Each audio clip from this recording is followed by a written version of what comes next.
Hello, welcome to the JAV Show. This is Jorge. And this is Viv. This week we got Rstar back on the show. Back again. Back again. Shooty's back. Yeah, I think the plan was we were supposed to do something today, but I kind of... Your company kind of goobered it. Yeah, it was a work event, but then they're giving us vouchers instead. Hopefully, I mean, they'll let me know on Monday. That works. Yeah. And then that'll be cool. Yeah, we're supposed to have a little... hang out before we do the podcast. But yeah, instead we're just going to do the podcast. We haven't done it in a little bit, so I think a lot's happened in between. I don't know. You want to start with how's your week? All right. Do you want me to go first? Yeah, sure. All right, sick. So, since the last time we had the podcast, well, I was just looking at my calendar and I was expecting to see the last time we had our podcast, but then I think for like a year now, or maybe more, probably more, I stopped putting in podcast times on Fridays into my calendar because it's just expected and I don't want my calendar to look that messy. But I believe it's been 2 weeks, and within the 2 weeks I have gone to Calgary for a tournament. That was last weekend. That was a lot of fun, but what? It was a lot of fun. I had a lot of fun. I thought my passing at the end of the game or the second day was actually pretty like decent. And I feel like my passing in general has been a lot better in the last couple times that I played volleyball. But at the beginning of the tournament, I was actually getting kind of tilted. Oh, really? Wait, were you guys on the same team? We were. Oh, yeah. Nice. I'd be tilted. Yeah. I need to like fix my mood. I feel like I've been getting tilted like so often nowadays. Why is with that? Volleyball, because I feel like I'm not getting set. I feel like I'm wasting my time when I'm there. But then, okay, I would kind of understand. I get less tilted if I'm doing like really poorly, and that's why I'm not getting set. But when I feel like I'm doing, fine or great, and I'm not getting set, then I get tilted, and it's kind of hard for me to snap out of it. Yeah, but I had a lot of fun. I've only just started playing cider for a bit for my team. How is it? It's good, but I see why you may be tilted because I was sometimes in that position, but also sometimes it's like for some reason they're like double blocking the girl, and it's just like there's no point giving it to them. Like I don't think so. They're just gonna cry, or like it's just gonna be. It's pretty much giving them a free hit. I disagree. You know why? Why? I think even if you're getting double blocked, you don't have to fucking like hit it. You can play smart, but at least you get the chance and the opportunity to play.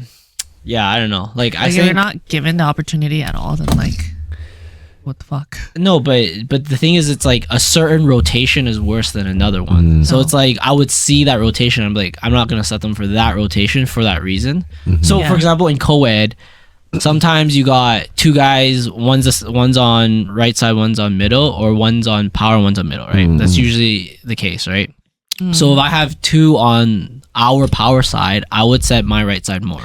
Because they have free hits. 100%. And then if it's the other way, then I will set my power more. So I don't know. I feel like sometimes it's like bad luck too. It's like I do understand that strategically there are better options, and that's fine. Yeah. But if you continuously not set someone just because you think that they can't handle it, then it's like, why the fuck are you playing on the same team? It's not continuous. It's just like that specific situation. Oh yeah, like that's fine. You don't want to do it. Yeah. But also if they suck at passing, you don't want to give it to them too. Like I get that. I get that. Or if they literally just keep like fucking up every single time you give them an opportunity, then maybe just don't give it to them as often, because maybe they're just playing shit that day or they're not having a good day, and I understand that. Yeah. But if those are non-factors, then that irritates me even more, or that's something that I can't stand behind. I feel that. Yeah. I feel that too. Then I feel like it's either just like favoritism, or they simply don't trust you enough to give you an opportunity to play that way. Yeah, I think so. I mean, fuck, there's so many factors that come in. There is, yeah. There's a lot for sure. Especially when you, like, as a setter, I feel like you see so much of the court and all that stuff, right? Well, the other thing too is like, if I am in the position to set, and say I'm in the mentality of thinking about fairness, yeah. I'll be 100% honest. Anytime I'm stuck, I throw it to power. Yeah. So anytime I'm not stuck, I wanted to do a set play for middle or right side or something like that. Because like if I'm stuck, I think there's like 60% of the court, if the pass goes there, I'm throwing it to power. Yeah. And then the other 40% of the court, if the pass goes there, It's like middle or right then side. I'll actually make a play to either middle or right side. At least at my skill level. That's all I can do, right? So I'm like, it's like when you have a chance to set your middle or your right side, it's like, okay, I'm gonna try and set them, right? yeah, because in every other situation, you're Your like, for me, default. I just throw it high up for power and just let them deal with it if it's a bad pass. Yeah. But no, I see sometimes it's nice to have that nice power play too.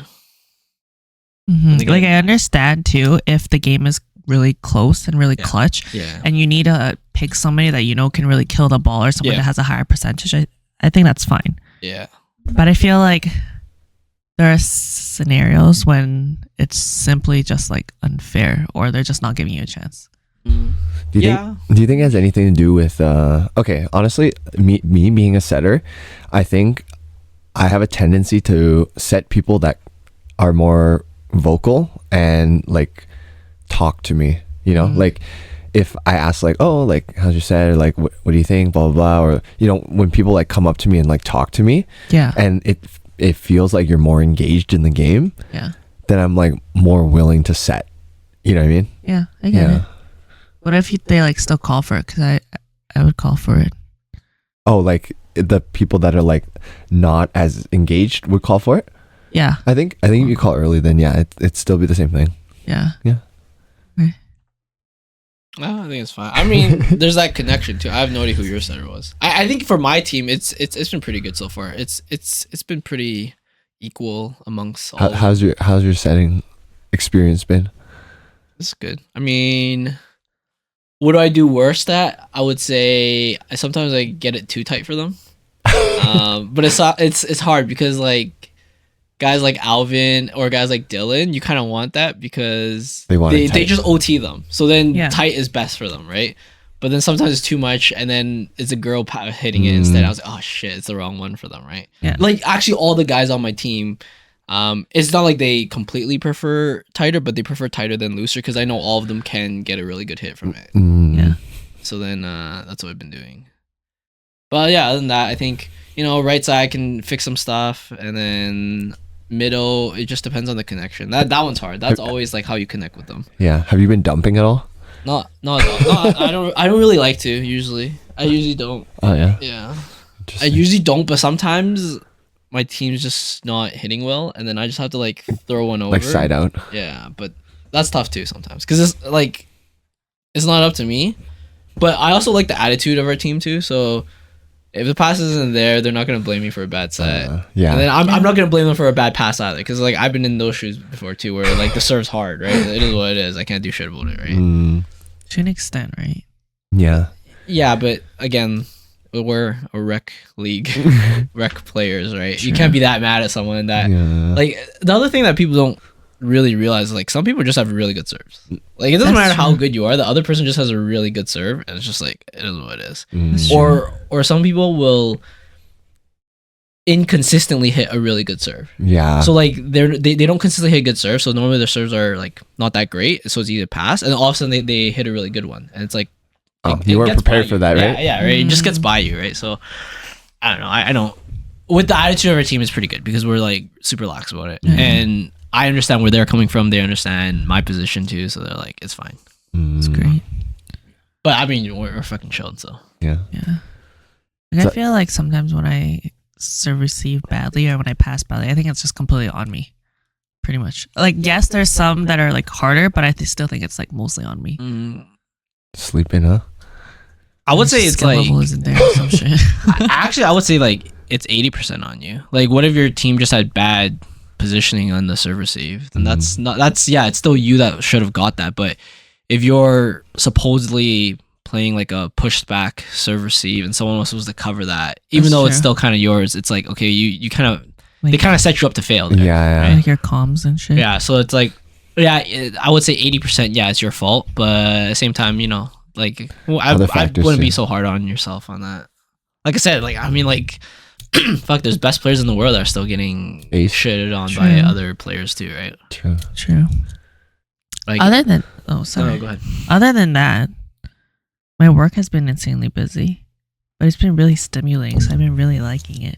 And just yesterday, actually, I had to cram, or not cram, but I had to work quite a bit to meet this midpoint deadline. And we actually got this project like 2 weeks ago, and there was so much fucking shit that we needed to do for this project. When I looked at the scope for everything, I was like, I don't know if we're gonna be able to do this in 2 weeks. This looks like something that we would need like a month and a half to do. But we did it, and I took on the like more of a project management role for this project, and it was actually a lot of fun. It was a little stressful though, but it was really nice. Nice. That's good. That's sick. Yes. Wait, don't you project manage a little, Jorge? Not anymore. I'm doing like fucking development now. Interesting. Nope, I don't do it for a while. I haven't done it for a while. I've been doing it for more lax. I mean, so for example, my temple, I recently got, let's say, 95% of the landscaping done. So that's pretty cool. Oh. Now I have to go get the inspection. I gotta plan the rest of the shit. But that's like a personal thing, not really. Is that your volunteer work? Yeah, pretty much. Oh, no. I mean, it's just helping with the tempo. So Yeah. they need help getting the landscaping done. It's not an easy scope. And I mean, there's a lot of things they don't know about, and they just need someone to follow up on all that stuff. Yeah. So, I mean, it's cool. Like, I know enough of a lot of things where I can, like, take on any of those type of projects whenever they ask. So, it was good. I mean, it's pretty much almost done now. I'm, like, it's cool because I think right now it looks really nice, but in 5 years' time, it's going to look amazing because everything's going to, like, grow into its spot. Like, when you plant something, you don't plant two plants that close together, right? Right. But once it grows into its supposed size, then everything looks even better if it was planted properly. Yes. Yeah, right. So, like, ideally, like 2 years, 3 years, pretty much every year after this year, if all the plants survive, because, you know, there's some stuff that you might not know about. Yeah. It will look very beautiful. And it's cool because I didn't physically put it in, but I worked a lot on it. So, yeah. Yeah. Have you ever done landscaping before? At home. I do whatever we need at home, like sod, some hard. Did you put in your AstroTurf? Yeah. Oh shit. Yeah, I've done my AstroTurf, my fireplace. Yeah, like we redid the sod before and all that stuff. So I've done like a lot of basic stuff, I think. Enough to get stuff into the ground. Now, like I'm not a gardener, so I have no idea how to like keep shit alive. But what do you mean? You literally just planted a shit ton of mint back then. Dude, that shit plants by itself. That's an invasive species. They just keep growing. You know what I think is really cool? I saw this thing where instead of having grass lawns, some people have clover lawns. Oh Yeah. shit. My What sister has it. What's the benefit of that? Just looks? You don't have to mow it. No, you do. And it's actually kind of annoying because it gets really thick. Oh. It gets like really, really thick. So sometimes your mower, if it's not strong enough, it actually doesn't cut. Like cut it evenly, right? Yeah. Oh, Oh, it will still just cut, so much but like, nicer. like, if Like you have, wouldn't there be patchy? Like wouldn't it be patchy? I'm not sure. If you have No. gas powered lawnmower, so like if there's too much resistance, it would die. Like the lawnmower would just stop. And that could be similar That's to gas electric. powered? That's both gas Okay, powered. yeah. So like the gas power would pretty much what it does is it's gonna constantly turn at a certain rate, and then when there's too much resistance, then it will It just dies down. Yeah, like literally the engine can't spin Yeah. with enough power to keep spinning the blades, right? Yeah. And for electric, it just shorts out. It just like like pretty much the current just peaks and then it just like cuts off. Oh Right? no. But yeah, it gets really, really thick is what my brother-in-law told me. Oh, shit. Because like he planted some and he's like, yeah, it's just annoying sometimes with when he's cutting the grass. Oh, so does that mean you just have to cut it more often, or it's just a problem that just can't be Yeah, solved? I think so. Like even for normal grass, if you don't cut it often enough, it gets too thick. Like it gets too long. Oh yeah, then you got to use the weed whacker, right? Yeah. So then you could go through it with your lawnmower, but you had to like walk slower as you're pushing for it to properly cut everything. Yeah, right? yeah. So then there's good and bad to both, right? It's like it's similar in both cases. Interesting. It just looks different, I think. I think it's like a different thing if you want it. But Oh, it requires less water. clovers? Yes, a clover lawn requires less water and is more heat resistant and doesn't die as easily as grass. That's good. Do you take care? Oh wait, no, you have AstroTurf. Wait, you have grass in the front though, right? Yeah, not grass in the front and back. I don't take care of that shit. My parents do. I mean, they would like pluck the weeds and do all that shit. I just cut it for them. They're just like, hey, we need to cut, and I just cut it. Back in my old family, we just didn't give a shit about the grass, and we just like never watered it and just let it like live through the summer and then just die in the winter and just come back. Our lawn was so bad. Oh really? It was like patchy and yellow. And yeah, it was like yellow, and like parts of it was just became like dirt because it just didn't grow back. Oh. Yeah, but we also had this one huge ass tree outside of our house, and it fucking drops this like yellow sticky stuff. Oh yeah. Do you know what I'm talking about? Yeah. Oh yeah. It looks like a like a bee. Yeah. It was like the most annoying fucking thing. Yeah, those trees are terrible. Well, yeah. I mean, I like having landscaping projects and shit, but I feel like a lot of times people underestimate how much work it actually takes. Like resodding your lawn is a bitch and a half. Oh, yeah. Like first getting rid of all the sod is crazy, and you don't expect how heavy sod is, but it's fucking crazy heavy. It's like backbreaking, it's dirty, it's muddy, it's just really difficult to do. And then if you don't do it right, you get patches and lines where you don't want it to. Yeah. And there's no other way, like unless you seed it yourself, but then that's kind of fucked too because Would you ever resort to mulch? like just wood chips everywhere.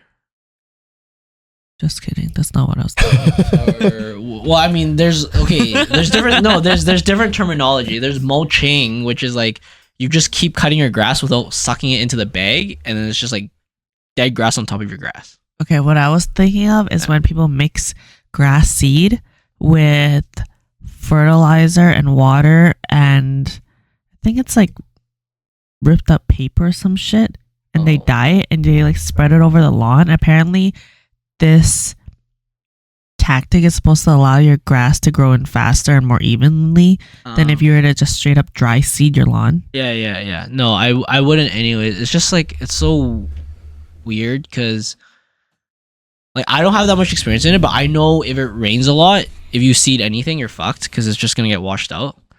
And then it like sticks. Oh yeah, there's also glue in that. And then if it's too dry, then it just gets really dusty everywhere because you have nothing like holding in the moisture and shit. So I don't know. Like I like doing random landscaping shit, but I wouldn't call myself a pro at it, and I wouldn't like it's backbreaking. Like that shit's hard. That's like tough work. Yeah. Anyways, my week. What did I do the last couple of weeks? I'm trying to think. I guess today is Joyce's birthday, so this weekend I'm gonna go hang out with Joyce. Oh shit! Happy birthday! Yeah. Happy birthday, Joyce. And then last weekend, I felt like I did My something lady. interesting, but not really. Was it a barbecue? No, it wasn't a barbecue last weekend. I know during the week this week was kind of cool. My uncle got a bunch of crabs, like Dungeness crab or whatever, like the big ones. The big ones? He knows someone that knows someone. Yeah, some sketchy shit. He got them for really, really cheap. Oh, so shit. he bought like 13 of them, like Oh big my ones. God. And we had he like invited me over to eat some, and it was really fucking good. Damn.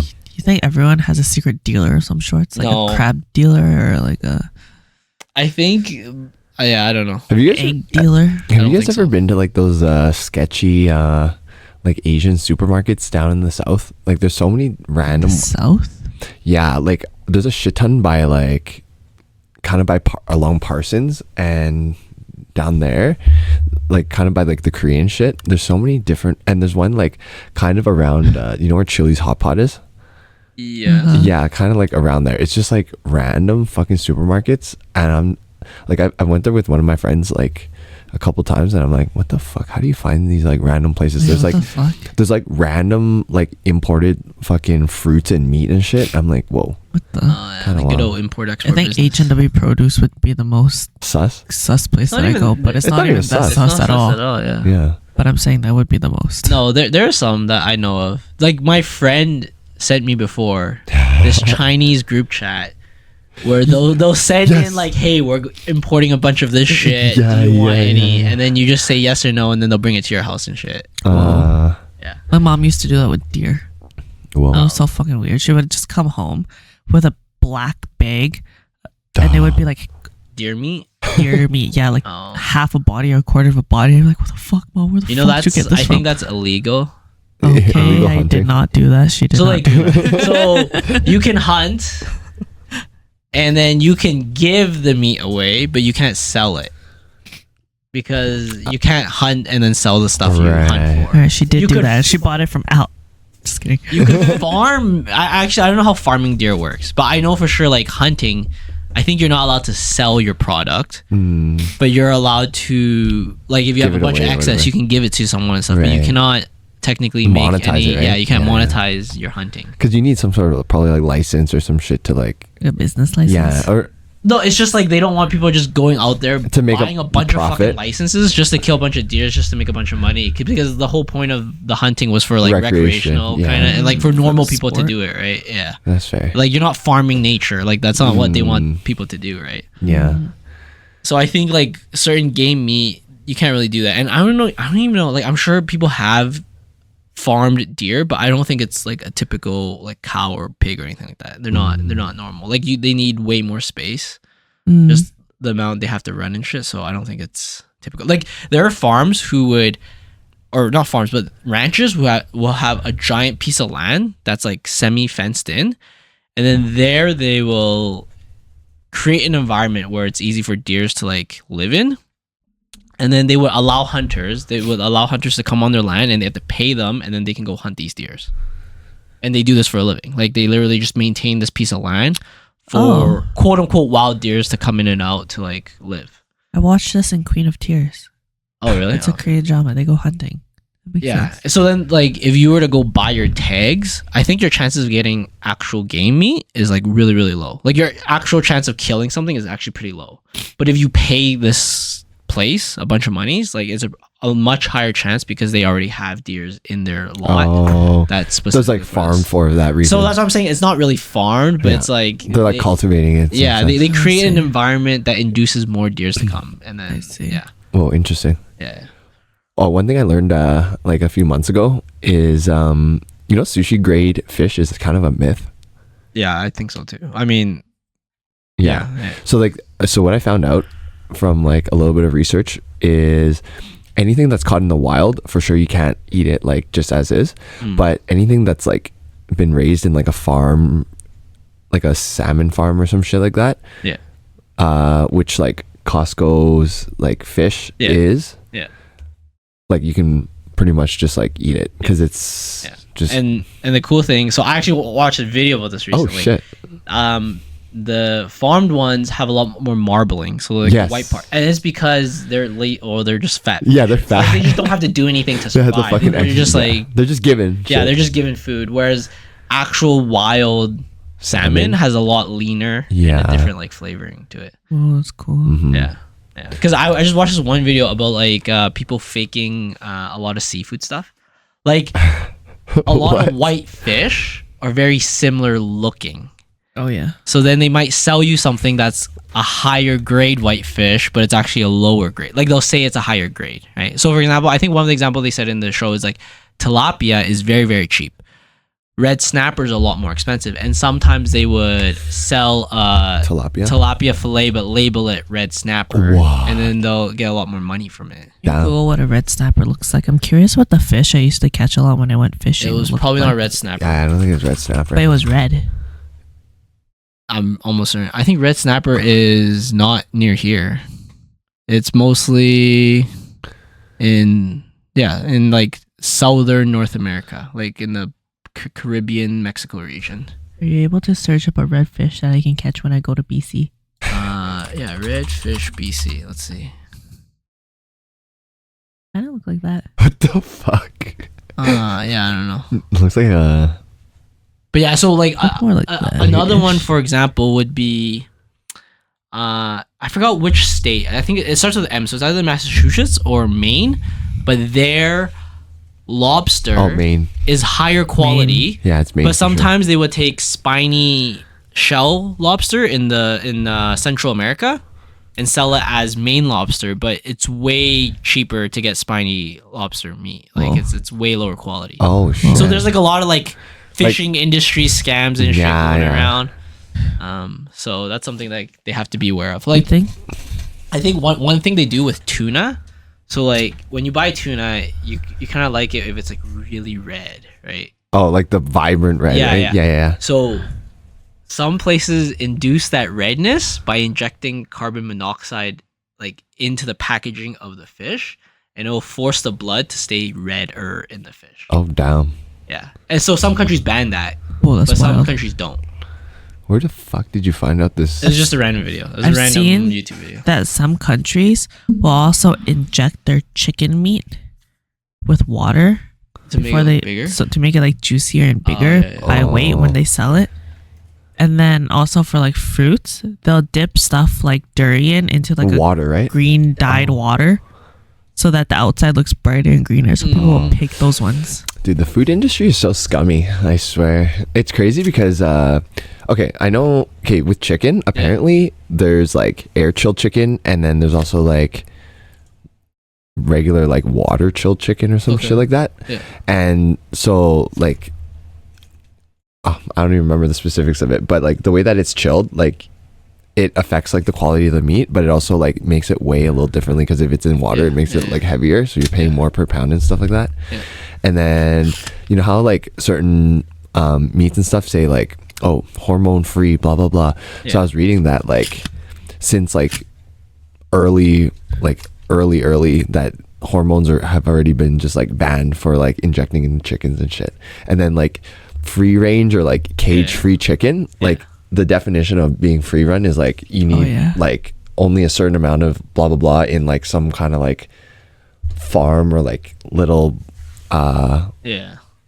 there's a criteria of why you use it. And so like they're not actually fucking free roaming. It's just like in this like enclosed space that just meets the dimensions of quote unquote free run. Yeah, it could be like a giant white like tent that has a whole bunch of fucking chickens in it, there, so right? that they're cramped in there, but they're technically still free range. Yeah.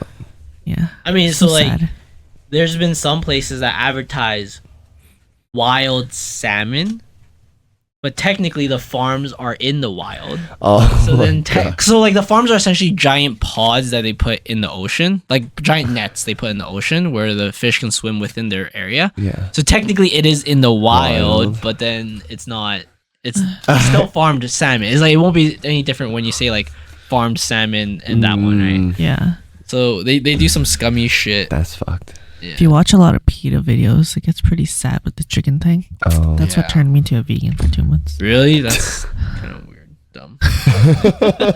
I mean, I understand. I think PETA's great, but at the same time, it's like they're not providing any alternative solution. Just make you feel bad. Yeah, like they're not providing you a possibility of a solution.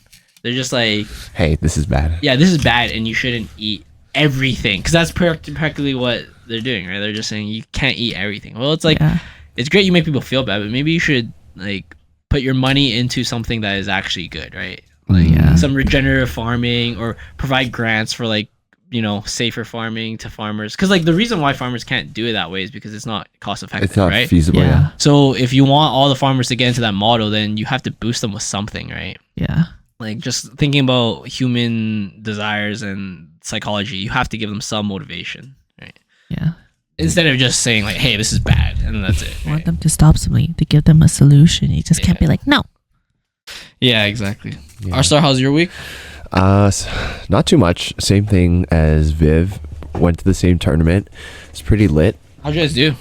I think we tied for 4th, something like that. Yeah, sick. But we definitely really? could have swept it all. Like honestly, we could have swept it all. yeah. But we choked in the playoffs, and then we choked again in the losers bracket, and then we just yeah. But it was pretty fun. It was surprising because we saw just Chris there. Oh yeah. And he had a family team. Oh yeah. wow. I was like, oh damn, like with his dad and his sister and shit. I was like, oh shit, that's kind of cool. Very into it. Yeah. Wow. And some other people from EVP were there too. There were 5 Edmonton teams in total. Oh yeah. Nice. Yeah. I honestly thought that like going into the semifinals, there was of the 6 teams, there was like 4 of them were Edmonton teams. Yeah. Top. And then the top 3 ended up being like not Edmonton teams afterwards. Like we all choked out. Oh, that's yikes. Yeah, that's funny. But yeah, pretty much just the highlight of my week was probably just that tournament. And then, yeah, that's kind of it, honestly. It's been pretty slow. Oh yeah, one thing that happened, my scooter, the front tire blew out. What the fuck? When I was going electric climbing scooter? last week. Yeah, but I fixed it. Yeah. Like my dad helped me fix it. But pretty much it's just like a tire scooter. You just have to like take the tread out, or not out, but you pull half of the tread out, and then you pull the tire out, and then I put in the Insert new a tire. new tire, yeah. The new tube, pretty much. Right? Oh, how do you seal it then? No, it's not sealed. It's just a tube. The tube is sealed. So it's the old fucking way with the tube. Yeah. Like it's like there's the tread on the outside and the tube on the inside. Yeah. Right. So yeah, we did that. So that was pretty cool. But I did say like if it ever happens again, I'm gonna buy the honeycomb tires next. Oh, so it's pretty much the honeycomb inside. It's only $100. Airless tires. Yeah, it's essentially just airless pretty tires. Sick. Whoa. But yeah, I mean, I actually really like modding stuff, but there's not that many mods for my scooter unless I want to go like ham and put like a little. I forgot what it's called. Basket. No, a little thing on the back to stop your scooter from flying. Oh, that you would put on a car. Spoiler. Yes, a spoiler. I mean, I like doing performance mods, not necessarily spoiler on the back, a little mod. Basket on the front. Plastic did the whole thing. A basket on the front would actually be kind of useful. Like sometimes I have to like bring something home because like I always use a scooter to go to the temple and back. You don't backpack? I mean, sometimes I go there. Sometimes I'll go to temple on my scooter because throughout the whole landscaping project, I pretty much go like every other day. It's pretty close to you though, right? Yeah, like, it's literally right here. Yeah, so I just scooter there. It actually takes longer for me to drive there than a scooter because to come back, I have to like you can turn just cut and do that stuff. way, right? Yeah, exactly. Yeah. So I scooter there and back, and sometimes I'll go there and they'll be like, "Oh, bring all this fruits home," and then I'll be like, "Fuck." Oh shit! But then I have a little hook on my scooter, so I can just hook the bag if they do give me a bag. But it'll be kind of nice if I actually had a basket to like put stuff in. Yeah. Legitimately. It wouldn't be front heavy, like fucking. It's already front heavy because the battery's in the front. Yeah, but yeah, that'd be pretty cool because I mean they don't actually make one, so I'd have to make my own, which is also really cool. I always like making my own stuff, so that's pretty cool. I also finished doing my sister's. I pretty much bought them a reverse osmosis water system. Oh shit! I have one at home. Yeah, and then so I helped them install it and stuff. Oh shit! But there's a little tricky just because like they have granite and they don't know how to drill through it. So like I bought a drill and then I designed like a little. It's not even a drill. You have to cut a hole, right? You get a diamond hole saw. Yeah. And then what some people do is they'll just go in at an angle to start the cut and then they'll go straight in after. I saw online that someone designed this one little jig where you can just like it's pretty much a template and then you fill it with water and then you can just drill through that. Right? Oh shit! Pretty much what the water does is it cools down the bit as it drills, so then it's less likely to like burn or sear it, or less likely to conduce cracking in the granite itself. So I 3D printed one of those jigs and then I just did that at their place and then I just installed the rest. It was pretty easy. So handy. Yeah, it was pretty good. But that water tastes weird though. Have you tried it? Yeah, I have one upstairs too. Oh really? Yeah, mine upstairs is reverse. He's always been preaching about reverse osmosis water. Much better than the fucking shit water. Yeah, fluoride in it. Yeah, it's definitely better than the fluoride water. Dude, the fluoride water is bad. It makes you stupid. Literally makes you stupid. Like there's literal studies on it. That being said, it's not that comprehensive. I wish they did more studies on it, but there's even dentists now that are going back and saying like, hold up, maybe we shouldn't put this in the water. Because the whole justification it's back in the day, back in the day, the justification was like, oh yeah, it's for your teeth. And then now they're saying, wait a second. I think like maybe they should just brush their teeth and then just drink normal water. Yeah. But it's tough because I'm certain like if I was a fluoride manufacturer, I'd be like, fuck you guys. It's good for your teeth. You guys all need it. Every single city needs it. Yeah. But then like with the fluoride water, if you have like a fridge filter, does it filter out the fluoride? No, it's reverse osmosis is really the only way. Really? Yeah. It tastes really different though. Yeah. It reminds me of Aquafina water, which is why I don't like it. Well, so the one I got my sister has, I forgot, it's like some rocks. So it makes it look like spring water or tastes more like mountain spring water. Like more minerally, right? Yeah. Let me search for it. And you're drinking that fluoride water, huh? Yeah, fluoride water. This is reverse osmosis water, okay? Where is? Oh no, it's not list. Yeah, no, I think it's one of the only ways. There are certain filters, but they're very rare. So this one is alkaline remineralization. So that's what adds to that. I haven't tasted theirs yet though. But mine, I've always liked it. Like I like the taste of mine compared to like the water fountain at the gym. So right now, like every morning, I would fill 3 bottles of water before I go to work. Oh shit! So I have like one for electrolyte, one normal water bottle, and one for my electrolytes and all the other stuff. Oh shit! And I'll fill it all before I go to work because right after work I go to the gym and I go home. So I'll drink all of that before I get home. Oh, speaking of which, my work has this bevy machine that like there's it's just basically a water dispensing machine that can also dispense like carbonated water, and they have like flavorings. Yeah. But then there's also just regular like additives that you can put to your water. So there's like a caffeine shot. Yeah. There's electrolytes in like that you can just infuse into your water. It actually kind of makes it like a little like slightly sour and a little salty. And then I had this exact idea like 5 months ago. Oh my God. I knew everyone already had it. Like I knew a bunch of places already had that. Starting up. So and then the third one is like they infuse it with fucking vitamins, which I was like, oh shit, that's sick. Yeah, that's so badass. Yeah, because it's like very cost effective. If you buy it in bulk, it's so cost effective to get that stuff. And then if they also have reverse osmosis in that, then you have the cleanest shit. Then you have the best shit. Because if not, then you're still getting fluoride water. Like there's really like any normal carbon filter and shit doesn't get rid of it. It's really only reverse osmosis. And I think some other special type of filter, but that one's not as common. Like the RO is the most common one here. You know, with RO water,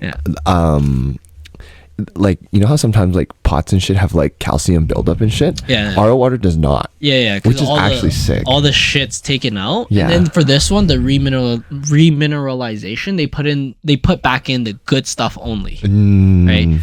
The stuff you actually need and the stuff that's not bad for your like pots and pans and shit like that. Because like Edmonton water is pretty bad in terms of like hardness. And then obviously the fucking fluoride they put in, which I still think they can't justify it. And then Calgary has like that whole fucking water shortage. That's crazy. It is actually kind of crazy. Yeah, that's a rough one. So I wasn't completely informed about it until recently because my boss knew a bit more about it, and he told me like the pipe just burst. Like there wasn't no one hit it or anything like that. It literally just burst, and then it was allegedly a common defect in a lot of pipes that was made in a certain duration. Oh no. So like I think between like the 70s and 80s from certain plants it was just like a defect where like the concrete or the steel wasn't as good, and then it was just that's fucked. And it's tough too because those pipes are huge. They're like it takes forever to repair. It's not even repair. They have to get a new one, and then people aren't just making them constantly, and it's really hard to stock spares for that because they're so big and you may or may not use them. Right? So it's like it's for example, if you have a power plant with a giant generator, you're not going to stock an entire spare of the generator. You're going to stock like spare parts for it, but you won't have an entire whole generator. Right? That makes sense. Right. So then they may have expected like a leak prior to blowing, but then it was just straight up popped off. Right? And it's so hard to detect. Like when I think about the science to it, it's so hard because what'll happen generally, how you can tell if there's a leak is obviously there's water coming out. But the other way you can tell is like your pump power starts increasing. So that means somewhere there's a leak. So everything's normal, but like some water is coming out. Right? Yeah. So then the pump power will start increasing. But then if it just increases a bit, it might not be enough. It just might be like, oh, demand downstream is just a little bit higher. Okay, that's normal, right? And then all of a sudden it gets catastrophic, and then a bunch of shit goes. Yeah. So it's hard, especially like trying to incorporate the root cause analysis from today with the technology and science they used back then when they built it, right? So it's like it's really hard to tell. Can't really like say it's any one person's fault or anything like that, right? Or that could be the conspiracy part of it. Wasn't there another pipe burst somewhere in the world where another city this exact same thing happened to? Possibly. I do know like he within the last month, I think. He was telling me like this pipe, like the pipe material and the pipe spec and the design has been used all over North America. Like everywhere. It's just for some reason in some plants it came out worse than other plants. It's about that time of year when it's like it's funny because like all like the Asian like parents and stuff are always like, oh yeah, like everything's made to fail like right after the warranty period expires. And so now it's like, oh yep, it's about that time for all the pipes. Dude, this is crazy too because that one I think had 100-year lifespan, that pipe, and this was 40 years in. Oh my god, not even half. Yeah. So it was some defect with the pipe itself, right? So that's rough. Yeah, that's rough. And it's so hard because like that pipe was probably built in the 70s. So what, you're gonna call all the people who are already fucking retired or dead to like, what's the problem with this? Right? It's like, well, the people who built it is either retired or dead right now. So I don't fucking know. What I was thinking of. It was New York. A lot of New York's water lines are getting like really bad. and a lot of them are bursting, but they're not like the main lines, but a lot of the small lines that like bring it to certain communities and all that stuff. Because New York is so fucking old and all the infrastructure and everything that runs the city is really fucking old. A lot of the water lines are starting to break. Like, no, that's the thing. They say about New York bagel is because of the New York water, and they say it's something pipe that makes the water that helps the bagel be better. Oh my god. So that's literally one of the theories about why New York bagel is better is because their water is different. Oh my god. And then they think the water is different is because of the pipes. Whoa. That's the after theory. They fix their pipes, then it's like shit fucking bagels. Rub it along the road for a second. Yeah, but no, that shit is intense. Like here, you'll see. I think the worst I've seen is like a section of downtown where you have like maybe like 6 or 7 pipes crossing, and that's just like elevation, right? So like one might be like 10 centimeters lower than the next, or like 30 centimeters lower than the next, right? And there, it's like fucking a maze. When you open up their utility, it's a goddamn maze under there. Like there's so much pipes everywhere. And the thing is, like, if you stop using a pipe, you don't, like, normally people don't take it out. They're just like, okay, we'll just abandon in place. We just like literally tag it as abandoned in place, and it's just there forever until someone by chance is doing work there and they dig it up. So then you have all this like old pipe, new pipe, all this random shit everywhere, right? You wouldn't pay to take it all out because this is a waste of money and like waste of labor. Yeah, you're just like, fuck it. But then when someone goes in and then you see it, then like, okay, well, if you already go in, we're gonna take it out, I guess. But if you're not gonna go in, we're not gonna like specifically take it out. So sometimes they'll cut it. So if someone is already in there to work, they'll cut the pipe just to like guarantee for anyone, if they ever hit it, there's no more pressure. Because sometimes if you have a pipe that's still like it's not functioning, it'll still pressurize, right? And then if you actually hit it, it'll actually blow. And it's just like gas. It's just like if there's like shit in it, it'll start decomposing. There's just more gas in it, right? They do that for gas pipes too, specifically, right? They'll specifically cut sections. They'll cut sections of it just so it can purge everything in it. And then just by chance, if anyone else ever hit it, it won't just like blow up. Just because like there's always like shit in the ground, like there's like a little bit of methane in the ground, a little bit of whatever in the ground, right? So if you accidentally get a spark, it might blow, right? So then they just cut it so it doesn't contain the gas in a pressurized environment. Yeah, they're basically an underground bomb, dude. There's so much shit that's so fucking freaky. Like I took a H2S course, so that's whatever sulfur thing, but it's like super toxic. Like if you I forgot what it was again, but if you even smelled H2S like even for a second, you pass out and you might die. And if any of that happens to you, some people lost their taste for like 20 years after. What? Like not like they just like smelled just a little bit, or like someone pulled them out as it was happening, and then they lost their taste for like 20 years or 20 30 years. Jesus Christ. Imagine so, like, that happening to you. But the crazy thing is, you ever see construction like near the Henday on the side, there's like a little ditch. That's where H2S can just sit too. Oh damn. Yeah. In the ditch? Yeah, because like there's a pool of it? It's a gas, and it just goes to wherever that's the lowest point. Yeah. So that's why a lot of times if there is any work, they like just test it first. So that's why like they always have gas monitors on them, right? Shit. So like in a plant, it's more likely to have that happen, right? But it has happened in just like a random ditch before too. Like it's just H2S there. And it's just dangerous as fuck. That's crazy. That's crazy. I've hung out there before when I was a kid. Yeah. Well, good thing you're still here. Fucking exploring. Good thing you still have your taste. Maybe that's why my your sense of smell. smell. What? Excuse me. That's why my sense of smell sucks. Yeah. I mean, it could cause brain damage too. Your sense of smell sucks? I feel like it does. Interesting. Okay, so anything else for the week? If not, some stuff I want to talk about. Just brief stuff. All right, hit it. Okay, so do you guys know what the enhanced games are? It's getting more and more my popular. god, yeah, I think it's so fucking sick, actually. Someone explain it to me. Okay, so the You're enhanced allowed to games... use as many drugs as you need. No, that's not. Okay, so the enhanced game is an organization that is trying to go against the Olympics by allowing drugs instead of not allowing drugs. So it's similar, but it's not the same. So they're only going to do, I think they said 5 sports approximately. Yeah. So I think track, swimming, 1 combat sport, and then I think 2 other ones, right? And the thing they're trying to do is like lifting's probably they're pretty much doing weightlifting's one. They're doing a bunch of things. One is that they're going to allow whatever like performance enhancing drugs, but they want to like make sure if you take it with a clinician. So you're not just like bro sciencing taking it. You're like going into the clinic and you're actually taking it properly, because there's proper dosage too. So how are they going to track that though? Are they going to do like pre-tests and stuff like that? So I don't think anyone can participate in this. First of all, they're only going to allow like athletes. So like just because you're juiced and you're strong doesn't mean you can participate, right? Yeah. So as in like you're an ex track person or you're an ex weightlifter or something like that, and then you want to get into this game, they'll field out and they'll see how many people. They'll like bet you. Yeah, so pretty much they're not gonna let Joe Schmo go in here, right? So then pretty much if you are in, they go through a program with you, right? So they're not just saying like what kind of program? Like testosterone, like a sports enhancing steroids program, right? So everybody's gonna be on the same fucking juice. Yeah. So so aside from the juice, I want to talk about the other stuff before I talk about the juicing part. So the one thing is like they want to actually pay the athlete a fair amount. So they want to pay each athlete that does participate a 6-figure salary. Oh.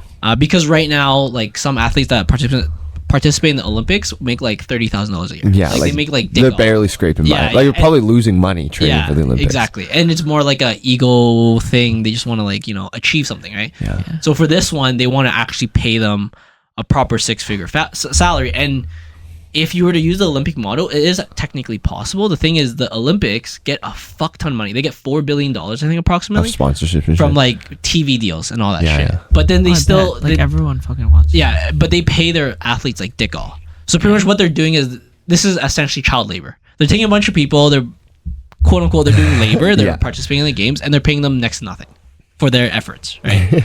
Like that's essentially what they're. So you might win the gold medal and you live in the States and the States pay you money, but the actual Olympic committee doesn't pay you dick all. Yeah, I feel like States will pay you like $100,000 for a gold something medal, like right? that. But and like, probably from sponsorship. Yeah. But the actual Olympics gives you fuck all. Where they get commercial deals, they get TV deals, they get all this money. They don't give you jack shit, right? They just give you the medal itself and participation in the game, shit, right? yeah. So that's the one thing they want to do for sure is like they want to say fuck that, we're actually going to pay our athletes. That's kind of sick. And they're saying that even that itself is already going to be an improvement compared to the Olympics in terms of performance, because now you have people not incentivized to. Well, like you don't have a person working a full-time job and then training after. You have a person full-time training for the thing already, right? They're not just fucking working a job and then after they work. Like, yeah, can you imagine? Yeah, that would be so shit, right? You're like fucking one of the fastest people in the world. You still work at Home Depot or something. Okay. Yeah. So that get this shift or else I can't go. Yeah. Like that was one of the things I would talk about is really cool. Is like I think that's sick because it's possible. They just have to be a little less greedy. And the one thing they also say is like the Olympic Committee is not regulated by anyone. So no one votes the committee people in. You just get a job at the Olympic Committee and one day you're at the top of the Olympic Committee. You don't like no one other than, I believe, financial gains. You don't think of anything else, right? If you were voted in, you'd have to think of what your constituents want, right? Obviously, the Olympic Committee will think of what people want because they want to attract people to watch it, right? But at the end of the day, they do that because their goal is money. Yeah, right? Yeah. So that's like, it's kind of shit of what they're doing. They are legitimately bashing on the Olympics, but they think that there's market for both. Like you can have both type of thing, right? They want to do it annually, so it's not like every fucking 4 years or 2 years and stuff. And they want to see like what is the best that we can produce, not necessarily just okay. And then last point before the juicing part. They don't want to do the bullshit part where they have to build a whole city, like a whole stadium, and then they have like Olympic City, because at least their mentality is like it's a big waste. Like you build all these facilities in a city like and Calgary then you just or Salt Lake City, and then no one's using it for like ever. And then 10 years later, it's literally shit. It's literally a bad thing, right? So what they're saying is that most of the viewership comes from TV anyways. They said that most like 90 to 99% of the viewership comes from TV.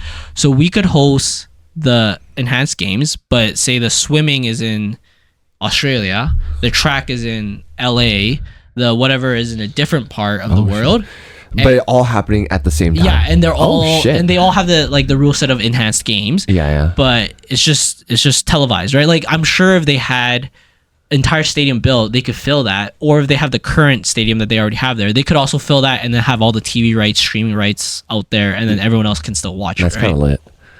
So like that's the one thing they want to stray away from. They don't want to just like force a city to go bankrupt, literally like forcing them to build all these facilities, hotels, and they're just saying like barely any cities can host 100,000 people at one time.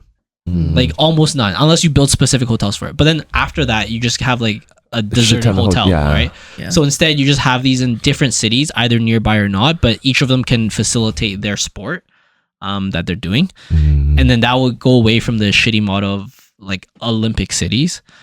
So that's the two other parts, and then the part about enhancement, that's the cool part. So pretty much you just get juiced, but it's almost like milking as much potential out of your people. It's cool too, because when you think about it, a lot of sports nowadays, they are all about testing and stuff, but that doesn't technically enhance the human potential. Like enhancing the human potential would be taking whatever drugs possible. It's like pushing the limit. Yeah, pretty much. But they like there's twofold to it. They obviously want to do it safe, but there's only so safe you can actually do it, right? Yeah. Like anabolic steroids. I don't know too much about it, but I know one fact is that it just makes your muscles bigger, and technically your heart's a muscle. So if your heart gets too big, you have cardiac issues also, right? So I'm sure they have to test all that shit and make sure all that stuff is like above board and safe, quote unquote. Like nothing they're doing is illegal. Like there's no drugs that are illegal. They're just all have to be prescribed by doctors, and they already have a team of doctors like already on board. So like it doesn't really matter to them, right? But it's cool because sick. They're pretty much just gonna push the limits of human potential with drugs, and they're not limiting. Like if you join the enhanced game, you don't have to do steroids. You don't have to do drugs.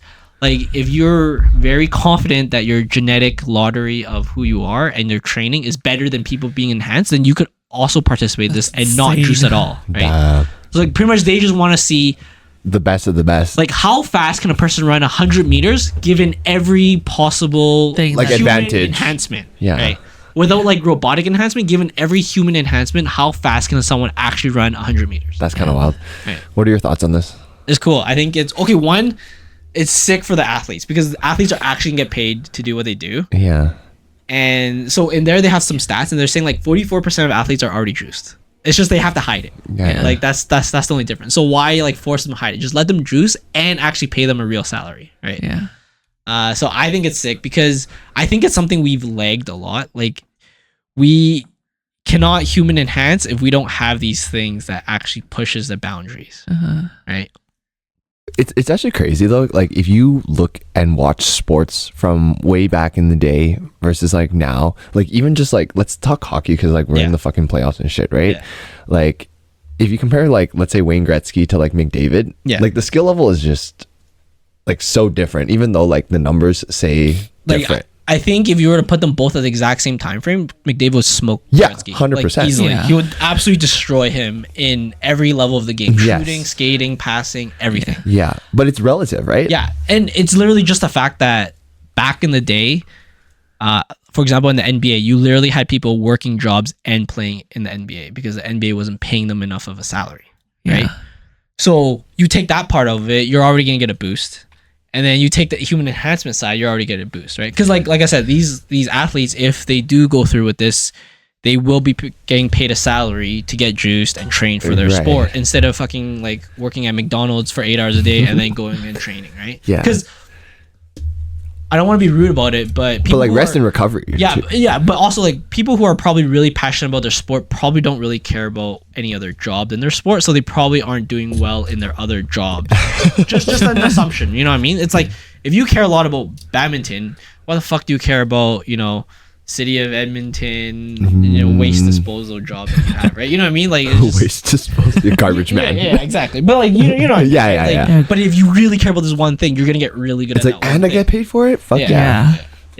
And then they also get juiced, which I think is really cool because it's a little bit about, or okay, maybe a lot about the steroids, but it's also a lot about the recovery. Like you recover so much faster on that shit. Yeah. So you can go like you can get a lot more gains. And I think it will create a really cool, I wouldn't say like a war, but a really cool competition because technically all the athletes are just athletes. Like we're not saying like Team Canada against Team USA, right? Yeah. But every athlete's country, if they're smart about it, they would actually start to think about promoting it because this is also a race about who has the best science. like region wise, like because which country has the best human enhancement program, which is in another word saying their science or their biological and technology science for it. Their medical infrastructure too. So like, I know some old school people will say, oh, that's dumb, people shouldn't be juicing shit, but the new school people, for example, in Team China, would be like, fuck, dude, they're gonna juice, but we're gonna make the best juiced guys, right? Like, we're gonna have the best type of steroids or the best program of steroids and other shit like that. But do you think it's just about the steroids and the juicing? No. Like, definitely, like the training regime, or like regimen and shit like that. I think that's huge. Like, even just the fact that they get paid a fair amount, the fact that they can sleep comfortably at night. Yeah. You know what I mean? It's like, focus on I can actually feed my kids and focus on this job instead of working, training, and then trying to have a family and then go to sleep after, right? I think even just that is like, if they just did one like Olympic like thing where they paid everyone a fair amount, I think you'd already see a difference in the results. Yeah. Like, even just that, and then the juicing part would help. But it's also not just the anabolic steroids juicing. They talked a little bit about this one thing. It's called beta blockers. You know what beta blockers are? So pretty much it lowers your heart rate.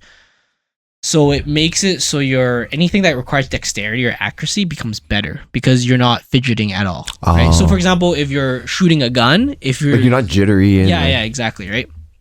So I personally think a lot of military probably already use this in their guys. Like, if you have the top sniper, you're giving them whatever they need to be as accurate as peak performance, right? Regardless of enhancement or not, they're going to be at peak performance. So if that means beta blockers, steroids, whatever they need, right?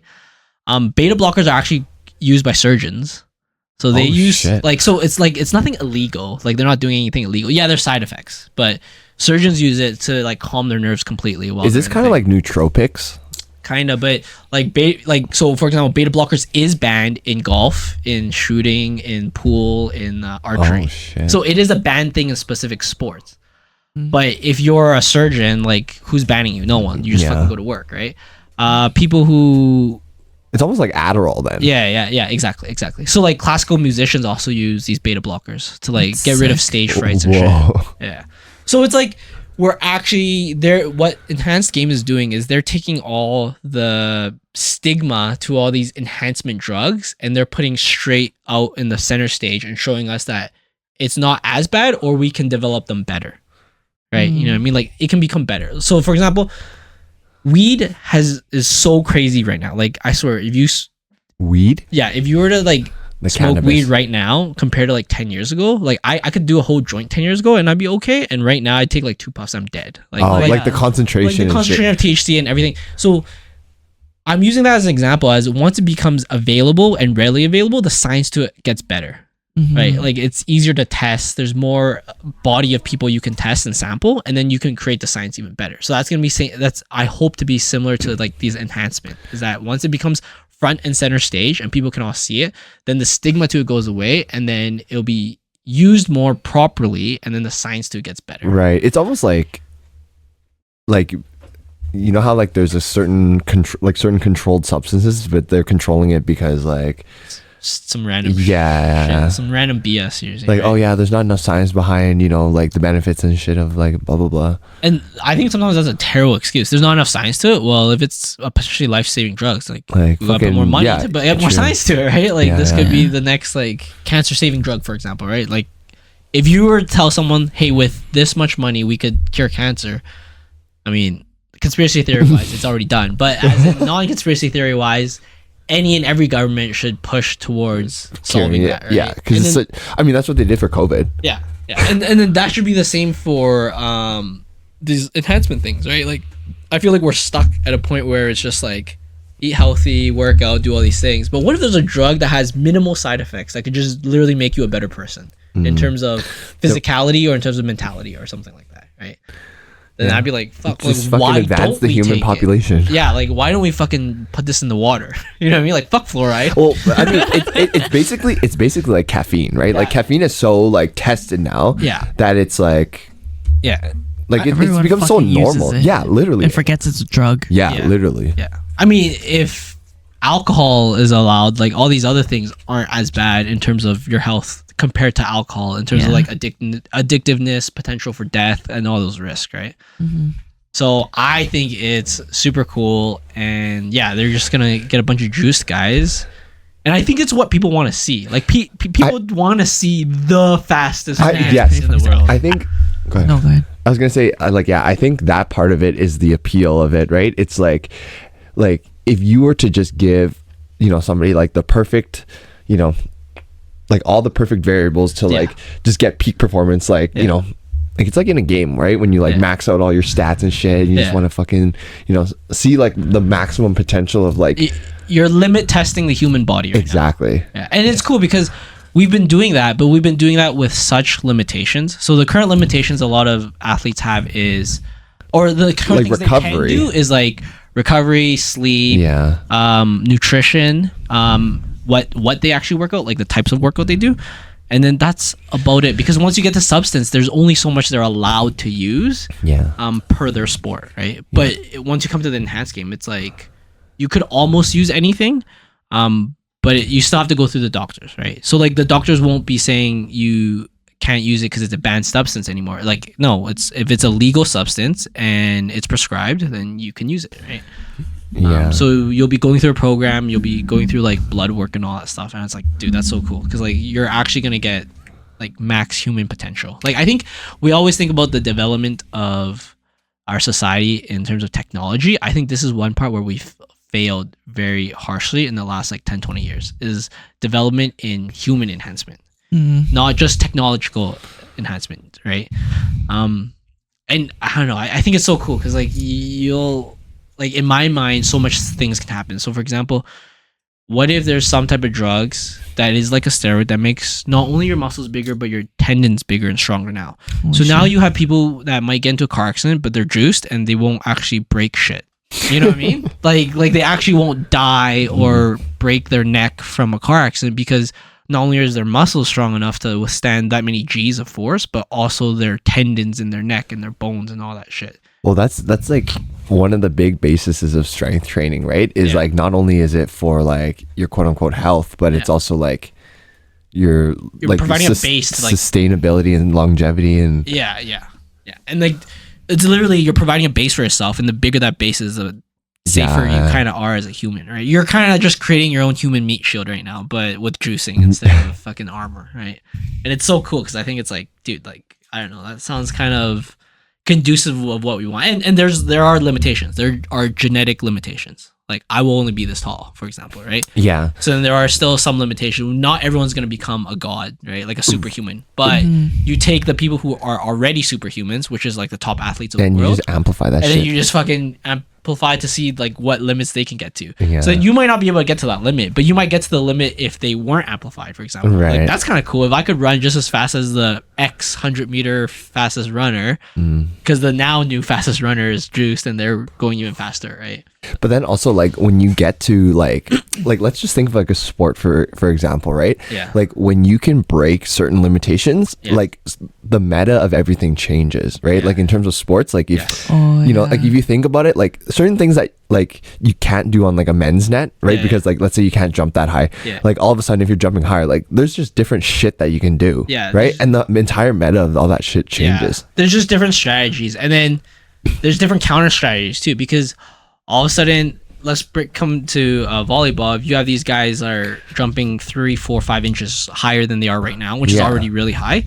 But then all of a sudden you have these liberos that are on beta blockers that have like lower heart rate, and they just see things and react so much faster now. So they're actually like digging the shit that normally no one would be able to dig because they have beta blockers, right? Then maybe like fucking ripping it as hard as you can is no longer like the meta, right? Yeah, exactly. Like maybe you're literally playing within the constraints of you literally want to hit corner to corner. Like you literally hit the farthest corner as accurate as you can, and then you force a different corner, so then you tire them out instead, for example.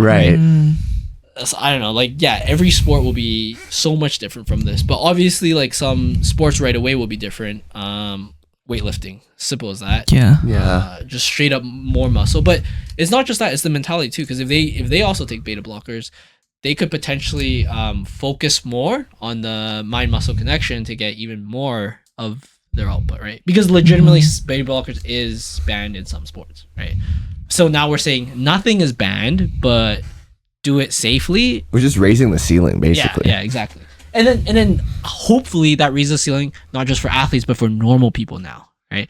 So like normal people can actually, like, I wouldn't say it's an excuse for discipline, but if you have two people, one guy's disciplined and juiced and one guy's not disciplined and juiced, the disciplined guy and juiced is still going to beat out the guy who's juiced but not disciplined, right? I think that's still going to be the case. So that's not like if everyone gets this advantage now, I'm not saying you don't have to train still.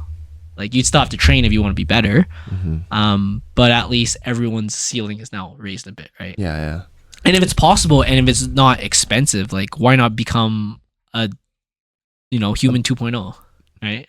It kind of reminds me how in swimming, everyone always like swam a certain way when you're racing. Yeah. But I believe there was one guy who developed this method of when you dive into the water, you stay underwater for as long as you can before you come up.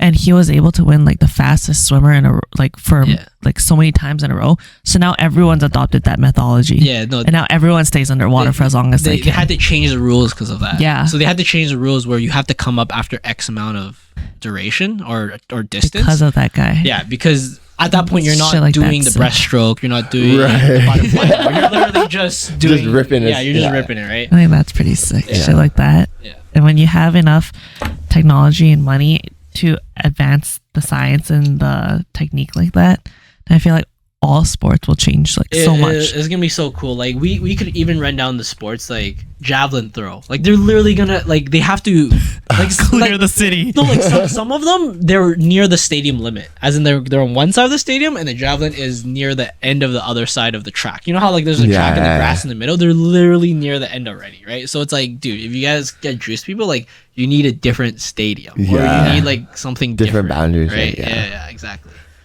Or like same as shot put, dude, anything like triathlon and stuff, you're gonna see the numbers go down so much. It's gonna be crazy because these guys will. I think the biggest issue with training for triathlon is the recovery. But now that these guys can recover more throughout the year of their training, their output's just gonna be better at the end of the day. Oh yeah. Right. Like that's usually their biggest issue. But obviously, like it's not just steroids. Like, if you just literally just shoot them up, they're gonna die from a heart attack just because of how steroids work and blood and the heart and stuff like that, right? You still have to do it smart. So that's why it's literally a race also for the country if they want to participate in it. Like if they want to endorse their athlete, then they want to also figure out the best way of juicing, right? Can we see what kind of sports are, like you said, there's like five different yeah, so events. So right now they say it's essentially athletics, aquatics, gymnastics, combat, and strength. From the podcast I listened to, athletics, I think the obvious one is the 100-meter dash. Yeah, that is top tier, what people care about most. Yeah. I expect them to put maybe 2 or 3 at most, because what they've said in the podcast is that they've picked the sports to have maximum economic benefit, because they're still trying to pay these athletes actual salaries. So they picked the sports that have the highest watch, the view rate, and then like they have the whole they're essentially min-maxing. So I expect athletics to be not that many sports, mostly the running ones, maybe some other track type of sports. Yeah.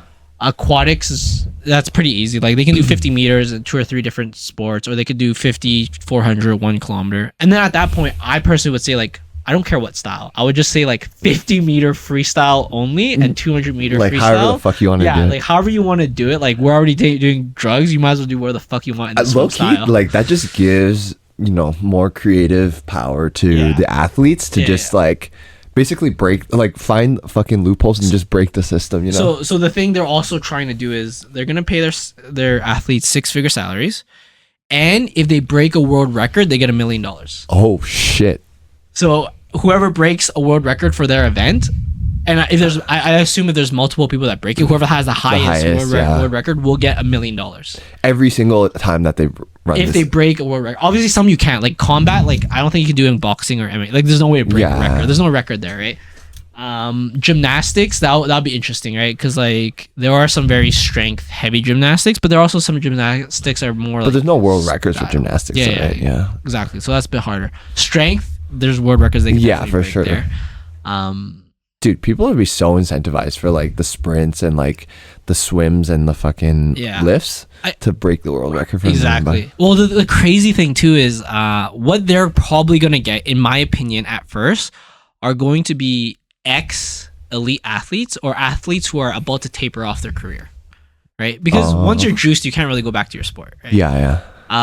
So you're not even gonna get the top of the top. But if this goes up in popularity and these current athletes see it as a potential way of living, because they're trying to host this every year, then these current athletes might start transitioning over. So like what I'm saying is like the first 1 or 2 years, you might see like ex-athletes and stuff like that get into it and get juiced and do all this stuff. And then you might start seeing like whoever the current Usain Bolt type of guys start getting into this sport, because they'll be like, oh, I literally just get paid way more. Wait, so what happens if you juice? Once you're juiced, like you just can't go back to the original. There's always a grace period, and they do all this testing. So there's always like 2 years. No, not 2 years. There's like some games type of it, shit, right? But I think almost factually, I wouldn't say scientifically, but almost factually, if you have juiced in the past, that shit stays with you for like ever. Really? As in like not the chemicals, but like you've literally gained muscle that stays with you almost forever now. Right. Like as long as you keep training, you won't lose it. You won't lose that muscle. You're so more then than maintenance you're mode. technically still at an advantage, right? If you compare it to other people, like you've literally had that advantage. But like your bone density gets higher. Yeah, too, right? for sure.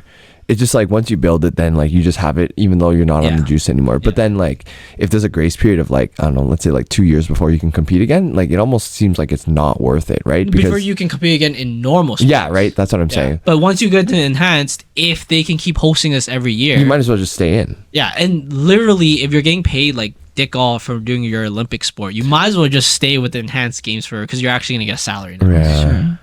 Right? Like if your country isn't supporting you, like just think about it, you're some third world, maybe even second world country trying to participate in the Olympics.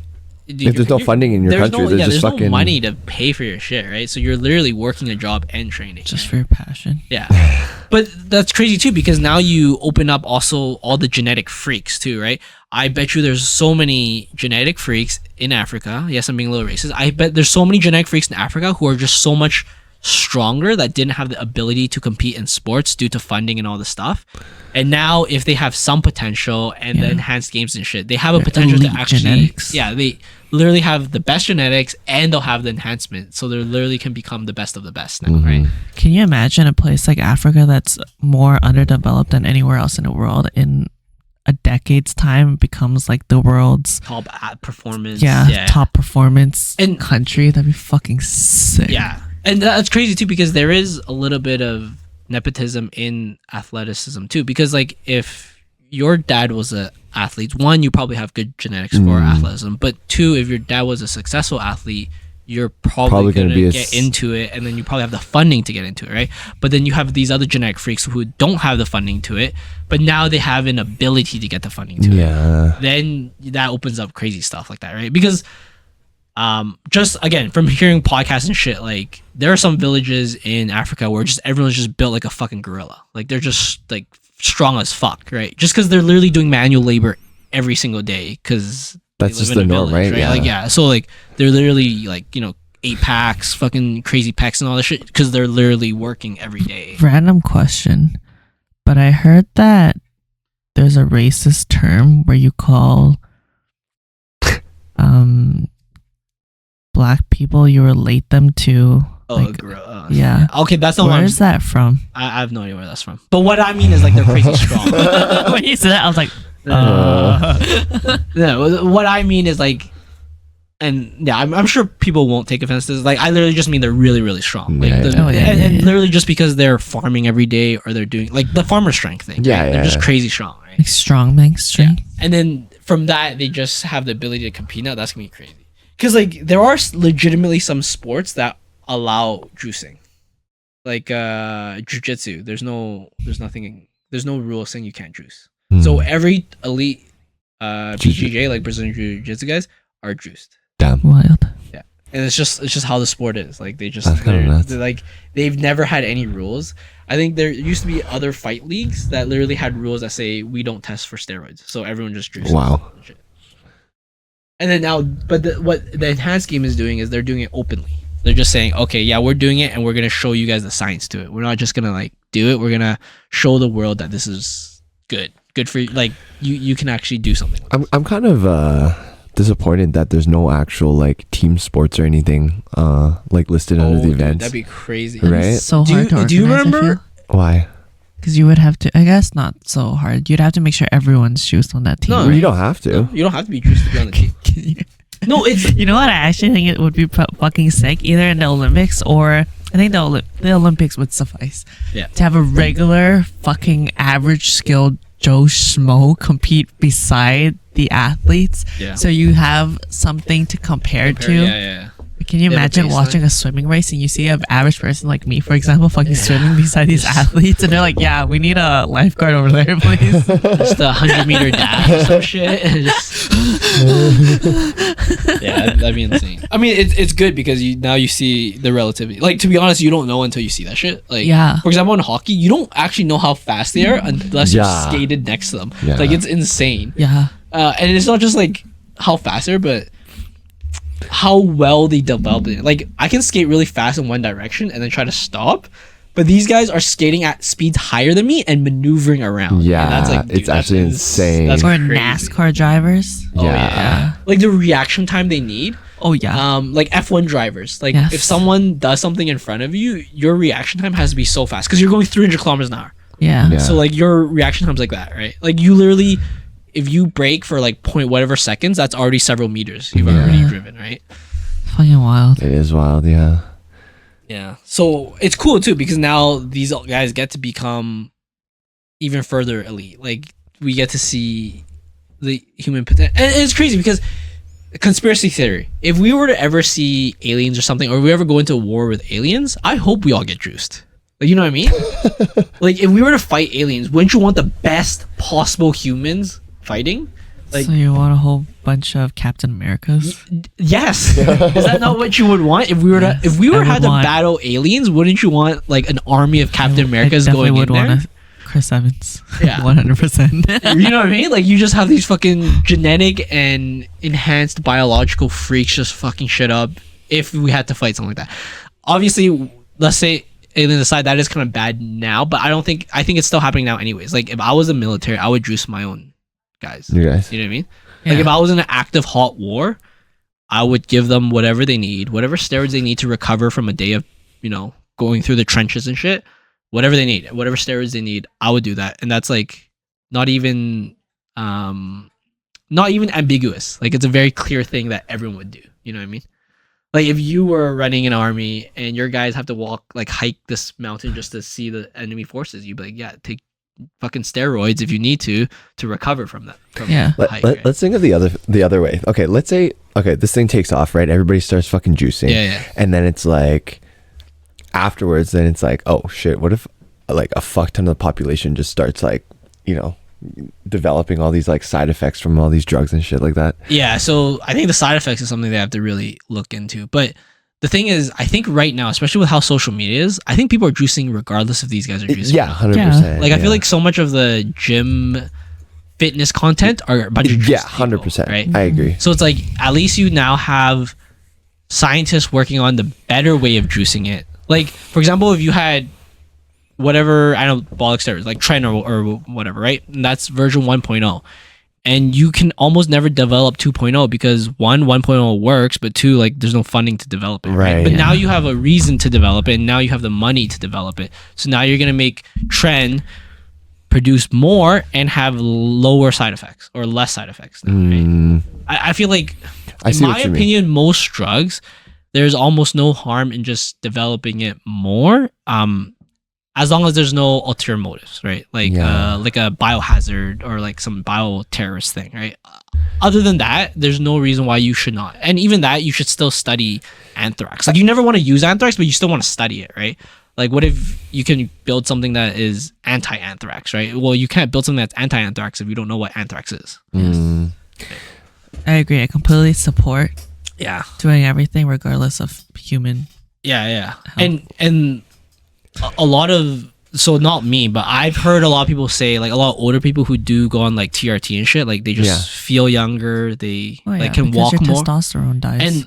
And why is that like a bad, like it has a bad stigma. I'm not saying it's a bad thing, but it's a bad stigma, right? But it's like, it shouldn't be. If you're a 40 or 50-year-old guy and you literally feel better every day because you take this thing, well, I and feel there's like minimal side effects. Well, I think when you get to a certain age, like, you know, like certain things start to be more valuable to you, right? Like, yeah. But also, like, this is how I think a lot of people have always treated. We've always treated like, oh yeah, you just get older and stuff. They've never treated aging as a sickness. And this is a gateway to start treating aging as a sickness. Because if you can make 50 and 40-year-olds feel and operate like 20 and 30-year-olds, like other than their chronological age, what's stopping someone, like a third person, saying that they are 20 or 30 years old, right? Yeah, and it's subjective, right? Exactly, right? So then I feel like it'll open a lot of doors to studies that can help people live longer, because now we're allowing it.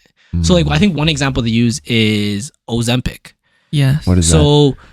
It's a drug that makes you crave less food, so you eat less, so then you lose weight. It's supposed to be a diabetes drug originally, exactly. But now it's being used as a weight loss drug. Yeah, so right now it's like a vanity drug. So it's for people who are taking it just to look better, it's taking it for people who aren't using it for the supposed risk, which is diabetes and clinically obese people.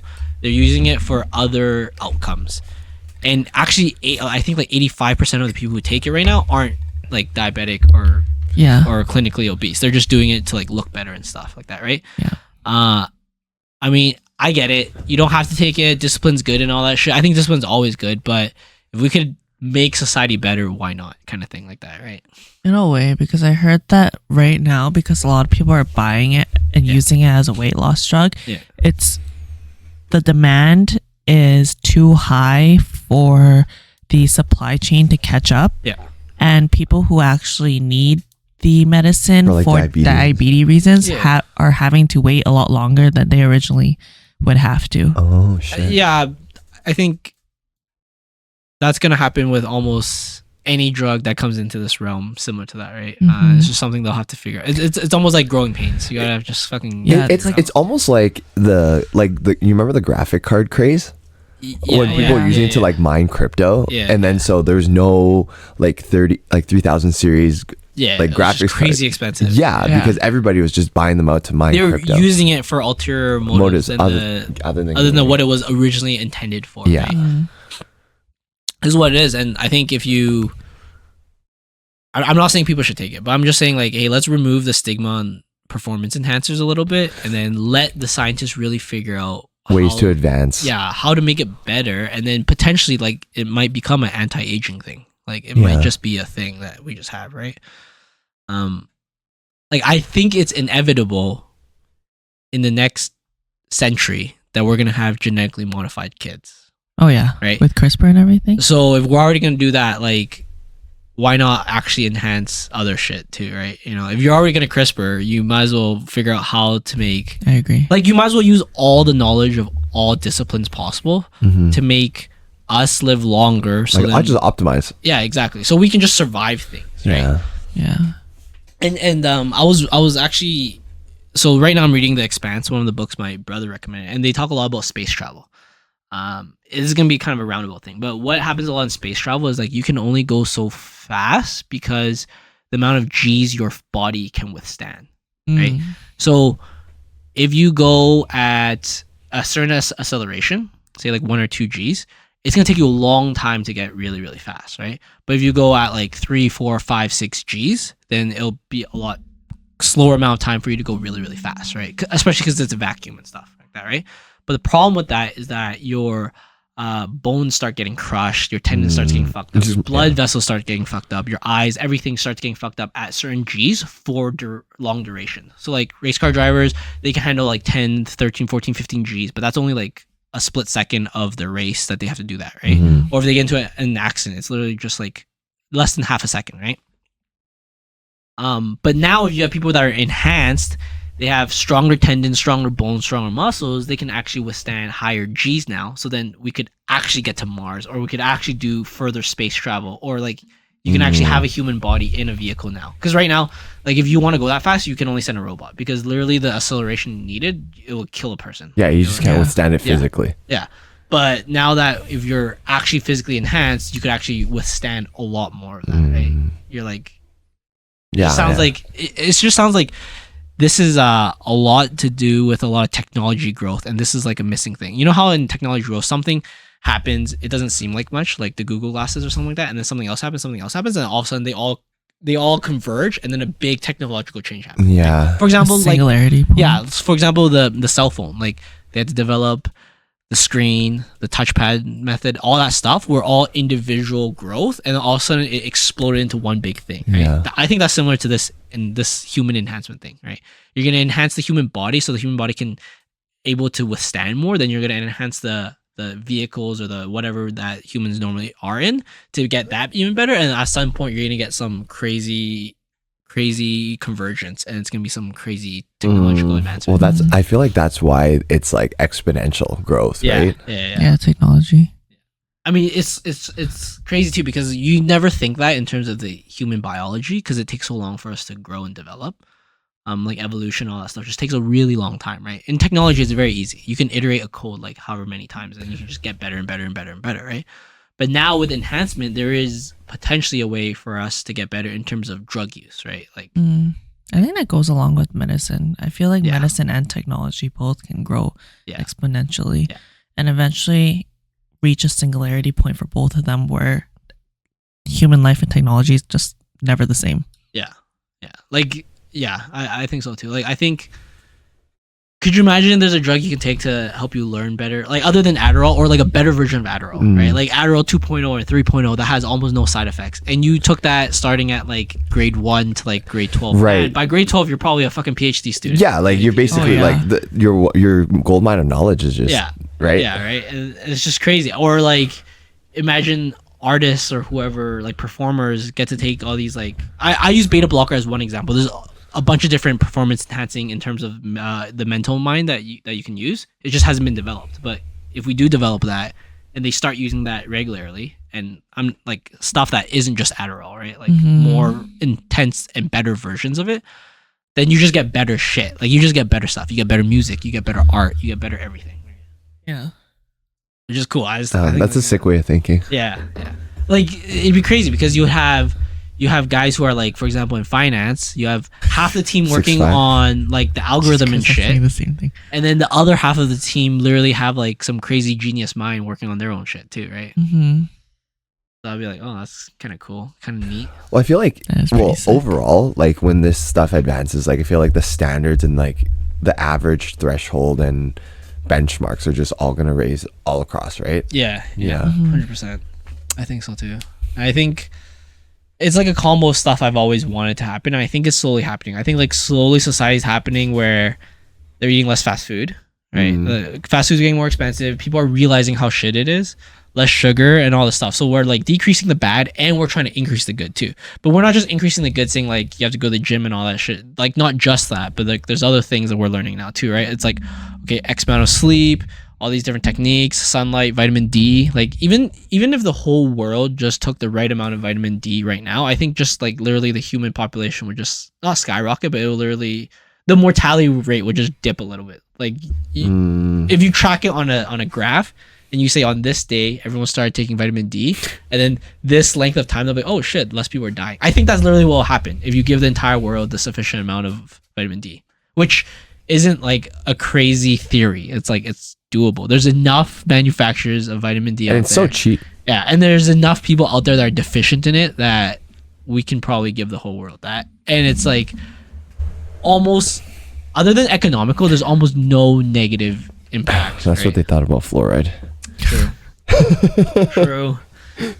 Or even go even basic than that. Give everyone proper amount of vitamin C. Like it won't really affect first world as much, but that's what all these third world and second world country, it's gonna like just boost them straight up. Right? Well, wasn't that the fucking whole thing about pirates and scurvy? Yeah. Yeah. But I mean, I assume if getting no vitamin C gives you scurvy, getting a little bit of vitamin C may not be as good as getting the right amount or a lot of vitamin C, right? Yeah. I feel like being too much vitamin C is very difficult. Like the lethal dose is probably so high that it's like you just physically, you're like the amount of volume of oranges you have to eat is probably way more than you can eat for you to die of vitamin C poisoning, right? Yeah. You're probably gonna die of sugar poisoning first, then vitamin C poisoning at that point, right? When did you guys learn about scurvy? When or That's a where? serious question. I think it was probably from a TV show, to be honest. Like when? I want to say it's like whenever we learned about Christopher Columbus. Yeah. Oh, you think? Okay, I was gonna say in elementary school, that was one of the first diseases I learned about, and I was, holy shit, I'm a genius. I know about scurvy. And the cans. Oh. Yep. No, I don't think so. Could you imagine giving the entire society creatine? Yeah. So many people would put it to waste. I mean, Still, I think enough people will gain something from it for it to be yeah. valuable. They just need to tell people to not live such a stagnant lifestyle, and their life will be improved by so much already. True. Or tell people not to sit down for so long. yeah. I mean, I feel bad for saying it, but it's just like we have to not reward people for being lazy and unhealthy, Yeah. right? And it sounds mean or rude, but it's like you can't just like have a clinically obese person and them being a social media person, all of a sudden they're approved of. It's like, no, they're still clinically obese regardless if they're social media or not. And being clinically obese will literally make you die earlier. That's it. Like those are just the facts, right? And it shouldn't be applauded, right? It should be like, hold up, you should work on this. Yeah, it's not like it's not necessarily like we should frown upon it, but it's like, hey, like this is the standard that we should try and uphold. Yeah. And I'm not even saying like fat people. I'm just saying literally clinically obese people should not just be like, oh, it's okay, you know, everyone should love my body. It's like, no, like you shouldn't. You're gonna die. Yeah. Like, I don't want you to, like, if you don't want to die and if your loved ones don't want you to die, you should stop doing whatever lifestyle make you're some doing. changes, right? yeah. Yeah, I agree. Right. It's literally just I think there's a little too much acceptance nowadays. yeah, I think so too. Yeah, I it's just think crazy. yeah, like just health part, I just feel like there's so I understand like politically, socially, and other stuff, transgender, whatever, all that stuff might be wishy-washy in some gray areas, but I feel like just like health stuff, it's like healthier, not healthy, and like being clinically obese, there is a measurement they literally take, so it's like literally you're healthy or you're not healthy, and there's a spectrum, right? Like the closer you are to this side, you're less healthy. That's just facts. Like it's like, it's just proven. Yeah, like let's not accept people be like, oh yeah, just love me for who I am. It's like, no, you're gonna die. To an extent, like people shouldn't get bullied. People shouldn't be like made fun of or feel ostracized for being unhealthy and shit. But you should not like the fact that you're unhealthy. Yeah, you shouldn't be proud of being unhealthy. Like that's obese. Yeah. You shouldn't be proud of that. You shouldn't be. Yeah, it's just not right for everyone. Like for you, for your loved ones, for everyone else. You're not. It's not a good role model. Yeah. Like fuck you, Lizzo. Oh. I mean, I don't like her songs are great and all, but she just has to not be like, being fat is great. No, guys. Like being overly obese is not good. Being chubbier is fine. That's fine. Like it's whatever. Everyone's body is different to an extent, though, right? Like if you can't walk up 3 flights of stairs, there's concerns there. Right? Yeah. I mean, there's some major concerns here. Right? Just some basic parameters like that. I feel like is a very fair thing to say that you shouldn't be proud of that. I agree. And if they don't have the discipline or they have some mental disorder that can't get through that, I hope the enhancement helps.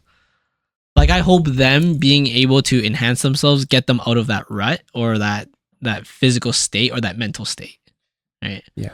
It's okay. A little bit diverging off topic, but I find it so interesting and so funny to think about how just very little small changes like compound over time. So for example, like how over time like food gets more processed, so it becomes easier to chew, like it's softer, and then so people are chewing less, and then like over like the generations, like people's like jawlines started being like different and their face shape started being different. Right? Like this just like when we talk about this, I feel like with all these different small changes that are just being more like widespread in nature throughout the world, that in like I don't know, like let's say fucking 50 years, 100 years, like what those drastic changes would be worldwide. I hope we hit a critical point soon where people see like, oh shit, we don't reverse. Like I hope we have the climate change thing we do with health, where people are like, oh shit, guys, like we got to start going backwards. Like we got to start fixing some of this shit now, or the generations after us are going to suffer because of whatever thing, right? But that being said, in that case, we could just CRISPR the fuck out of the kids. You know what I mean? Like if we find out that there was some gene that was passed down to me from my parents that caused me to be like fat or had a smaller mouth or whatever, that's not good for chewing and shit, then you can just boot that one out. But then like I feel like it's so cyclical, like whatever life is, right? It's like once you start to like maximize and capitalize on like all these things that you think are like pristine, right? Then it leaves like pitfalls otherwhere else, right? And then that becomes more like controversial. Then it's like, oh, okay, actually, like we got to dial it back down a little bit. Yeah, true. I mean, like right now, all the things I'm doing, all the things you guys are doing, we're all making a bet saying like 10 years from now, I'm going to be healthy, right? Because of all these habits I do. Yeah. Whether my bet is right or your bet is right, we actually don't know until the time comes. Yeah, because even if we rely on the science is only for the general population and it's not even specific. So for example, there could be a case where this person is it's literally better for them to sleep less, for example, right? And it's literally, they have a really rare case, right? Then it's tough to say, because I would normally always recommend, 7 to 9 hours per person. But also, I was going to say, but also like research and like these studies like lag behind a little bit, right? Yeah. Like for them to do studies, like let's say like the newest thing right now of like training or something like that to, maximize muscle growth right now is like, let's say like this training routine A, right? Yep. And they test it on like, a sample size of people over like X amount of years until like that study is published and like, recognized and stuff like that. People are still hopping on that old, they're still old on study, the old, the previous like, study, tried and true, like whatever shit, right? Yeah. And then after that, by the time like that study comes out, and then people start adapting, and then it's like, oh, okay, well, when people are hopping on that now, it's like the new trend and stuff like that.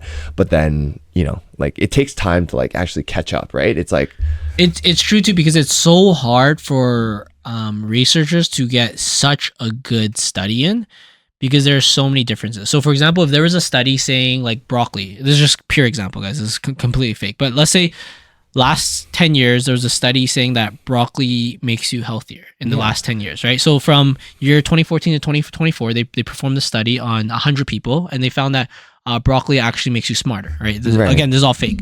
But what if during that 10 years, it was actually due to the advancement of smartphones that actually made them smarter? Right. They couldn't stop them from using smartphones, and the smartphone of that time and the smartphone of this time is so much different. So then you can't even say that was for sure the case. It's so many variables. Other factors, other variables that could have caused that, right? Yeah. So it's so hard to say, because like, for example, that study may have happened at one time when there was no internet, right? And all of a sudden nowadays there are internet, that study may just be void now. You know what I mean? Just because there's 100%. Other different things going on, right? Yeah.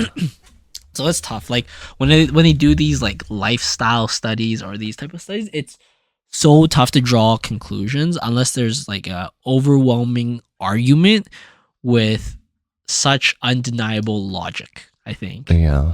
Right? I agree. Right. Like the one I think I talked to you guys about before is like the happiness one.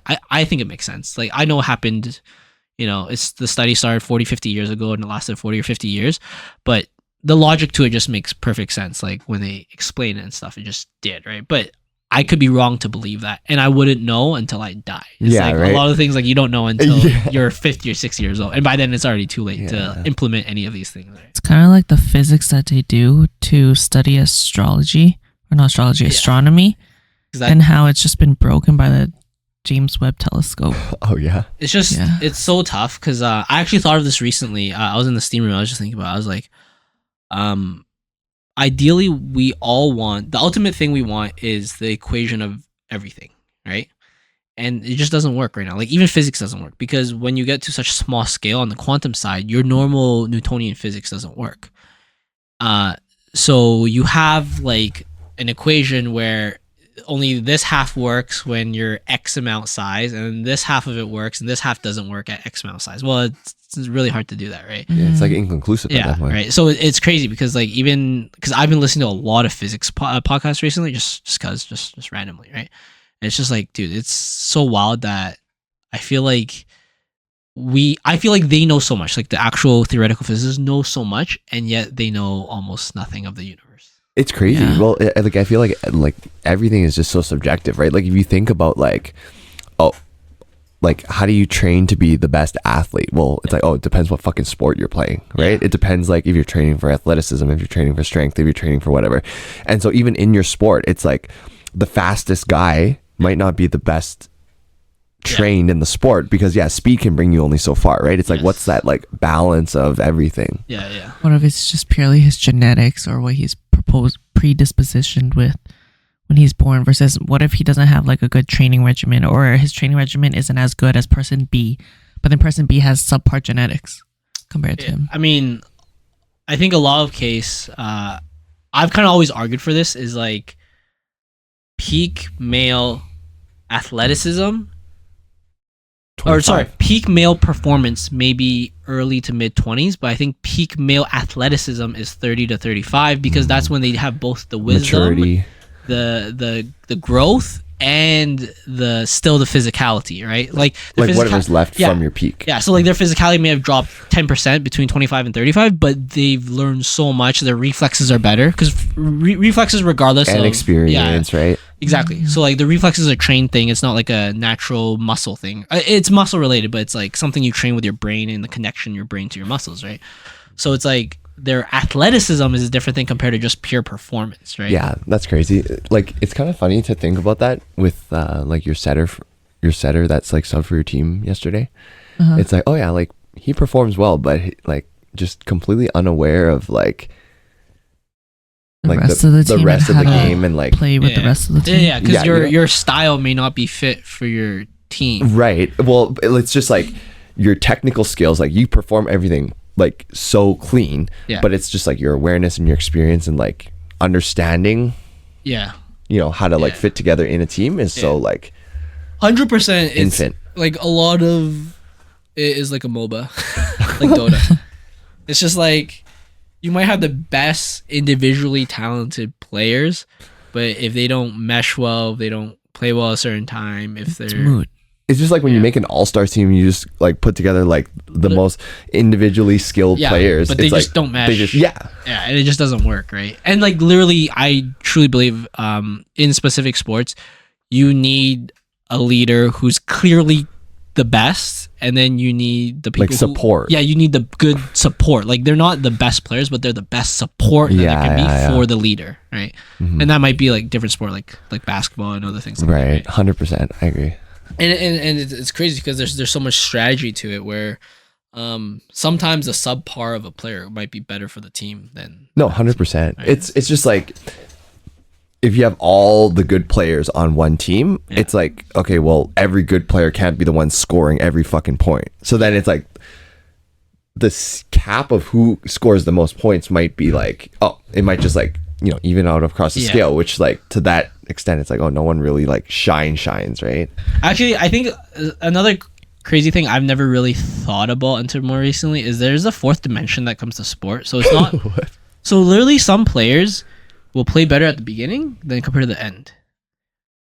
So like there may be some players who are, say like the beginning 15 points, they literally play better, and then once they get a little bit tired, it drops off a cliff or something like that, right? Or there are some players who takes a while to calm their nerves down and they get better as the game goes on, right? So when I say there's a fourth dimension, people don't think about the time aspect to it, right? Yeah. So like if you're a team and you have to play however minutes, say it's hockey, you have to play 60 minutes, you have to think about all three periods. And yes, the best players can play. The best players can play all three periods at the best at a consistent rate.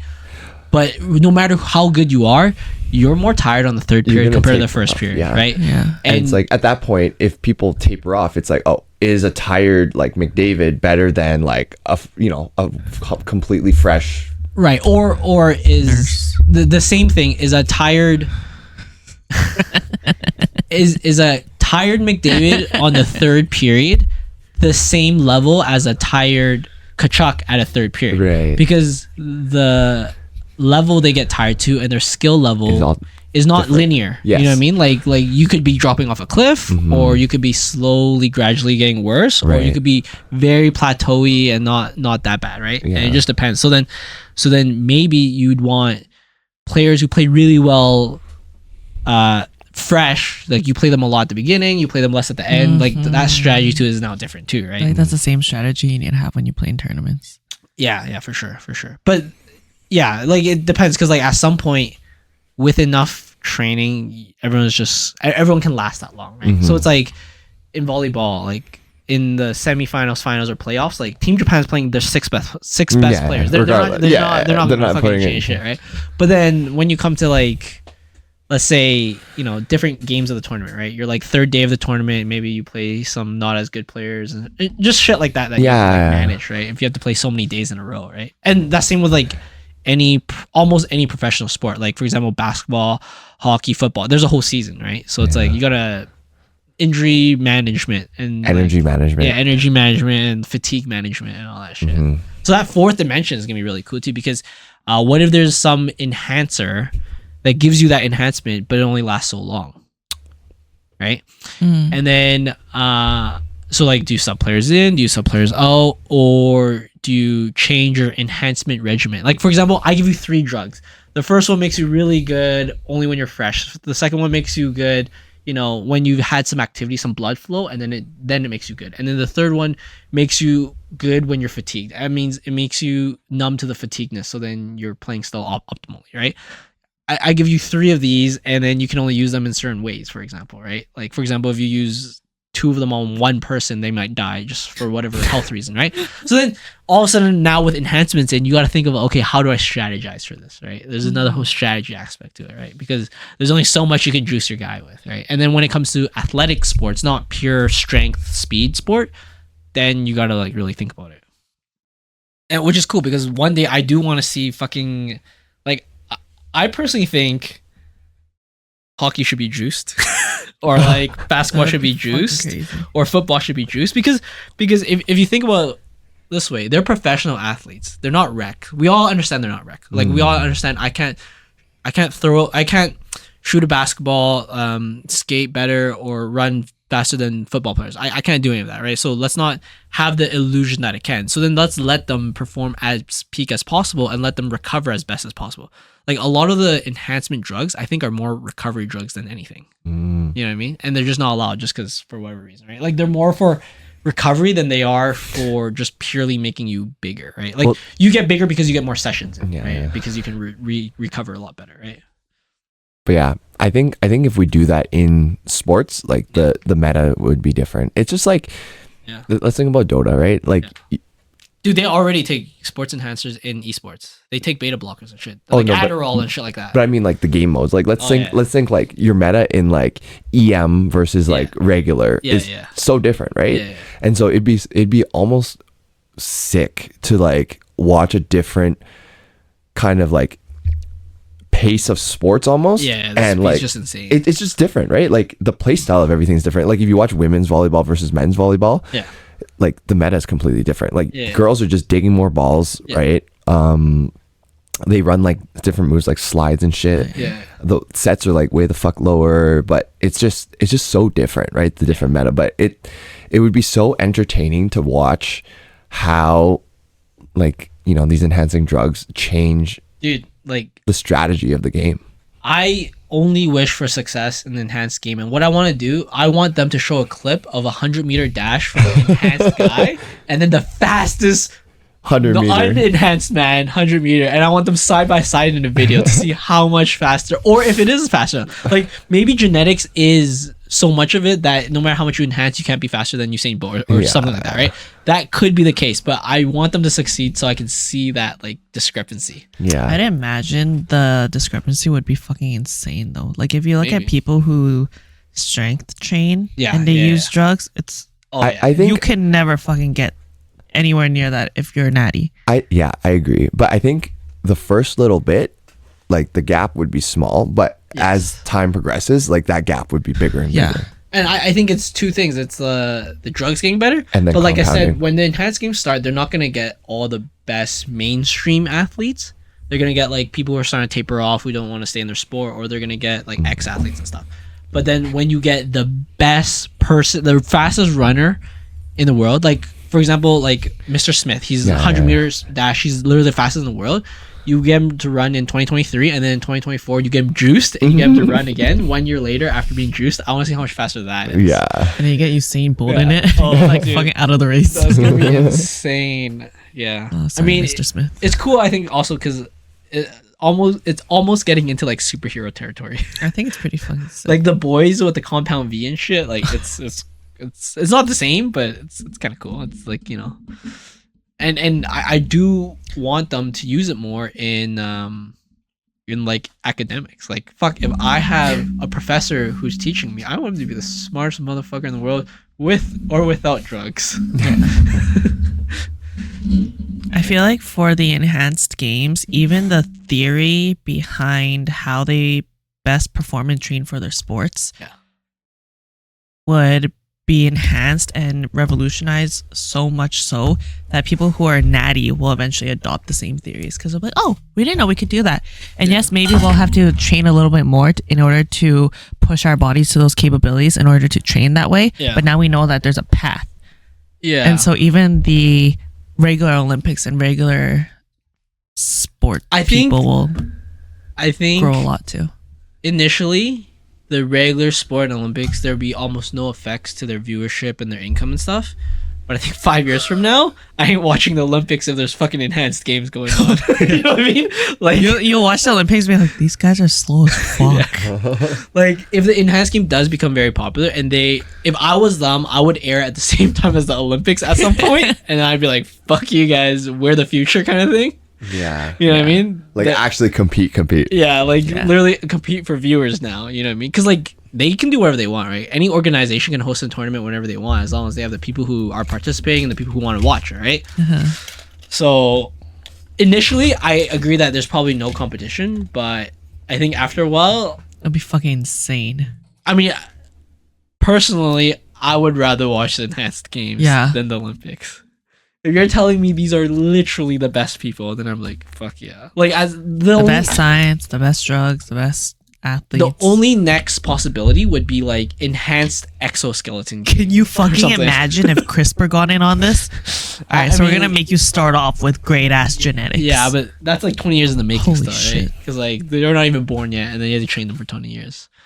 But yeah, that'd be cool. Each fucking country will have their star athlete in each sport, and they'll be like, yeah, you were born to be an athlete because we CRISPR'd the shit out of your genes. Sounds like is this some Hunger Games Holy bullshit? Shit, that's sick.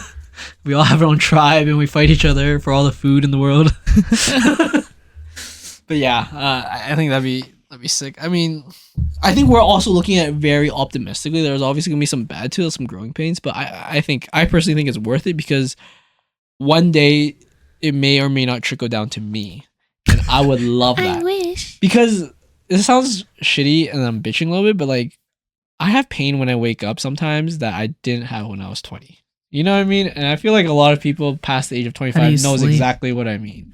I feel like regardless of how you sleep, there's just some pains you get in the morning that you just never got before, and it's just like at some point of your life and age you just start getting it, right? Yeah. But if you have certain drugs you can take to enhance your body to prevent that stuff, like why not? Exactly. Like I mean, it literally just if there's minimal to no side effects, it literally just makes my life better. That's it. Like there's no other thing, right? Like I'm not going around like fucking killing people because of it. There's nothing else to it, right?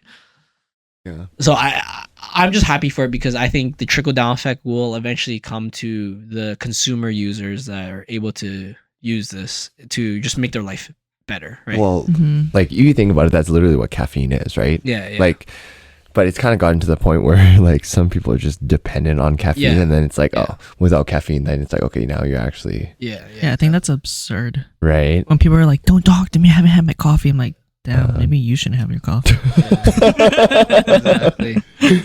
I mean, I think the big thing too is the underground and the stigma is what I really want to see go away. Like, do you care that your carpenter takes steroids?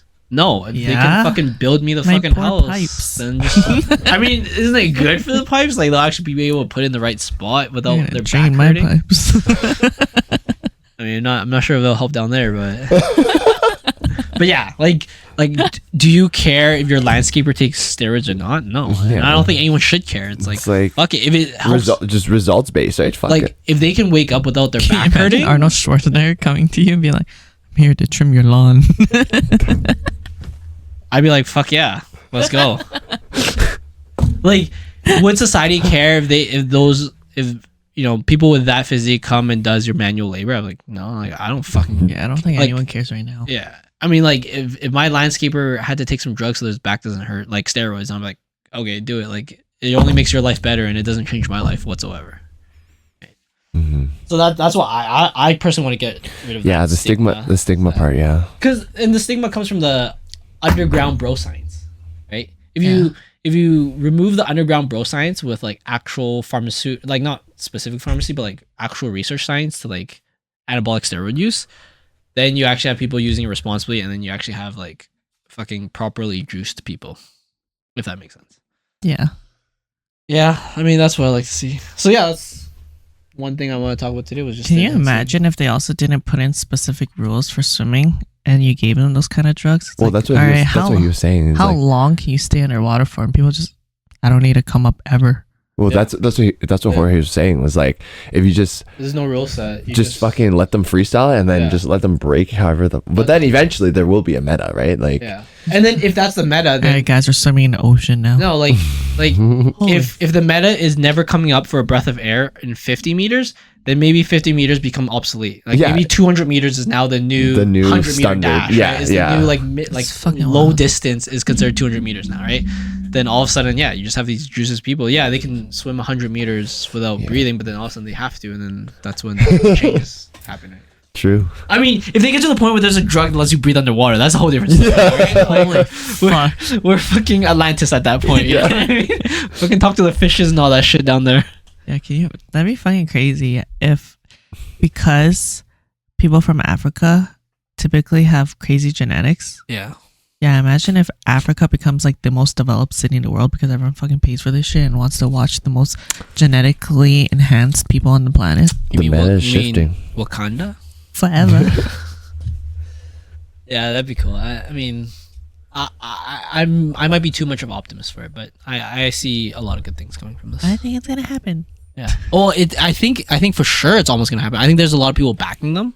This enhanced game organization. I watched the video on this like a year or two ago. Yeah. So their goal is end of 2025. Let's go. And like, do they have people training for this shit already? I'm not sure, but so far they've gotten. Like, there's gotta be. They have like 1,000 applicants. Okay, yeah. Like they have 1,000 some applicants. They're just trying to see what's the best sport in terms of viewership and the number of people they have, right? So, for example, if you have the top 3 swimmers all of a sudden want to convert, then you're more likely going to do that swimming sport, right? So like they're just trying to see what names they have and then what has the most viewership, and they're just going to max min that list and then get the top sports with the top people, right? Because like, for example, if you have Conor McGregor going to combat, right? Everyone's going to watch that. They're like, okay, fuck yeah, we have to do that one because that's going to bring in a lot of fucking money, right? And shit, yeah. Right? Or if they had like Usain Bolt coming back just to do the 100 meter dash just for this event, like they're like, okay, we have to do 100 meter dash specifically because of this, right? Yeah. So I think they're still finalizing it, but I also think they're a lot further than we think they are because they're aiming for 2025, end of 2025. That's only like a year, 18 months from now, right? Like that's not that long. So what they've said is that they've already raised enough money to run this event for 3 years. God damn. Without any corporate sponsorship and without any TV deals yet. That's crazy. So then with that stuff, then they'll be able to, do sustain all a lot stuff. longer. Yeah. So, I mean, I think there's a lot of people very excited about this, and that's why there's so much money going into it. Like, I mean, if just saying, if I was Big Pharma, I'd be all into this because I'm going to be the one profiting the most at the end of this, right? So I would be like, hey, Enhanced Game, here's $100 million blank check for you guys, for us to sponsor you. Give us a couple, commercial stuff in there. You know what I mean? Yeah. Because at the end of the day, no matter how much research goes into it, you need someone with the logistics of a pharmaceutical company to actually make the drugs. Produce the drugs and advance the drug and shit. So, I mean, if I was Big Pharma, I'd be fucking throwing dough at them right now. I mean, if you think it's viable, I feel like there's obviously people who aren't gonna think that it's a good idea. Okay, who the company who made, I think, okay, he did this crazy stat on the podcast. So this was on the Joe Rogan podcast. He talked to the Enhanced Game guys. He was saying that, okay, the total valuation, market valuation of AI right now is $200 billion. Okay, the company who made Ozempic and that drug, they had an increase of market valuation of $1 trillion. So just that drug, not steroids, has 5x AI already in terms of economic and market value, right? So it's like, I don't see why they won't be motivated to want this to be successful, right? Because like even just something like Ozempic's already made them more money than all of AI currently, right? So that's like, okay, well, you gotta think about that. Right? I mean, the numbers make sense. It mathed, I think. So we'll see. We'll see. Would you take Ozempic? No, I would take roids if it was safe and it was like all the shit was done. Like, I think a lot of the stuff they have to do is they have to do like bi-weekly or weekly blood tests with taking steroids and stuff. So I truly believe that's the minimum you should do if you ever take steroids, is do like a weekly or bi-weekly blood test and have like a team or at least a clinician like with you on this journey, right? Like literally see a doctor every week and like go through all your blood work every week and like just making sure, because like currently, yeah, you could get a heart attack from that stuff and you could have some crazy stuff. And like that's a risk I'm not willing to take right now. But if it becomes like safer to the point where it's like, say, laser eye surgery or something, like that's a risk I took, right? So it's like, well, then this would be a risk I'd be willing to take too, right? If it gets to that level of safety and stuff. Yeah, then yeah, 100% I'd do it. Fuck it. When you get older, would you take testosterone? Yes. Anything to prolong my, not just life, but like my happiness in life. And I think there's literally almost no downside. It just makes you happy. When would you want to start taking it? I think when I'm 40, I would start consulting a doctor and be like, can I start like doing more intensive testing to see if there's anything to make me better, right? Not like, because I truly believe aging is a sickness that people don't label as a sickness, like the governments don't label as a sickness, but it's something, because if you label it as a sickness, that means there's a cure, right? And the cure could be, taking the proper drugs. I mean, if there's a sickness, there's a possibility, or there's some treatment. There's some therapeutical things you can do to it, right? For example, like you can lower the pain or whatever, or certain things. It is wild though. Like if you think about it, you look at like celebrities and stuff like that. The way that they age is so different than they just don't age. Yeah, like, literally, not right? Aging, right? Like, yeah, and so that means like there's at least some things that can at least like quote unquote slow down this like aging process. Yeah. Like, do you think that it's simply because they don't look like they age, but their body still goes through the regular? I think it could be both, right? Like you could look young and inside you could just be absolutely like destroyed, or vice versa. Because I heard that one of the reasons why celebrities could look younger is because they get blood transfusions. Oh, whatever. But that's really hard for a lot of regular layman people to access. For now, like if there's a way for them to somehow produce that artificially or something like that, right, in the future. But I also think like if you got paid $50 million to do a movie, or at least if I did, I would try to get a personal chef and a trainer and all these different things to optimize my life. 100%. If I got that much money, right? You also would spend just more money on like skin and just life stuff, just because like that's how you're getting your money, right? For someone to like, their job is to make sure you don't get a fucking wrinkle. Yeah, exactly, right? So then, I mean, wild.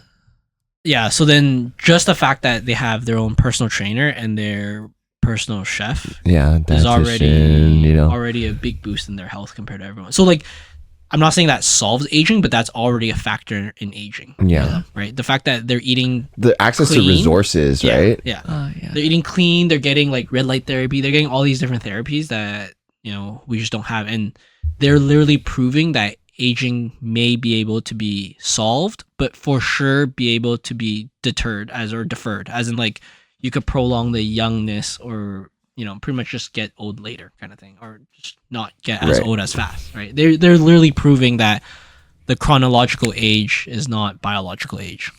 I think another thing could be that they don't go through as much stress. Yeah, 100%. Yeah. Really? I think stress is a big factor on you. Stress is a big factor, but I feel like celebrities would go through quite a bit of stress.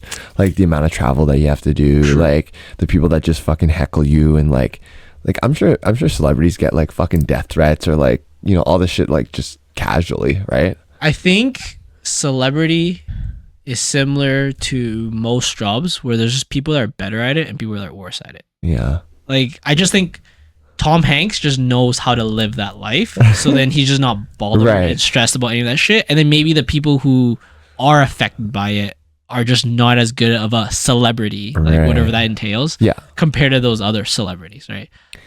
Like I think Brad Pitt's probably a really good celebrity. He doesn't give a fuck who says what. Adam Sandler. Yeah, like they're just good at doing that, and then so it just doesn't make them stressful, right? The reason why I say stress is because I feel like when you make that much money in a certain way, like they shouldn't be worried about their basic needs at all, and their lifestyle and everything should be so inflated and so comfortable that they don't have to stress about anything that most regular people would. But think about it, like let's say you have everything in the world. Let's say stresses. No, like let's say you have everything in the world, right? And then like your standard for like pleasure, your standard for happiness, your standard for like food just inflated through the roof. Oh yeah. Right? Then you just want so much more and you expect so much more, and then it's like but I still think the same thing, as in like there's some people who can handle that. Yeah, I agree with you. It's like, well, I think Will Ferrell doesn't give a shit about anything. He just does his own thing, right? Like Will Ferrell does his own thing. Like guys like Adam Sandler, they do their own thing. They just don't care. And I think those people are the ones who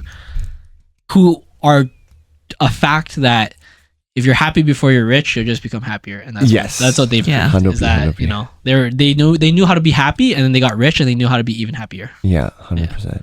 Like Viv, think of it like you have so much money in the world, you can do whatever you want, and then it's like, oh, all of a sudden the things that you like love doing, you just it's just like, oh, okay, they get dull to you. Yeah, right. True. And then I feel like that's why so much of celebrities like, oh, resort to drugs and doing this and doing that, and then it's like, oh, yeah, no, I think true.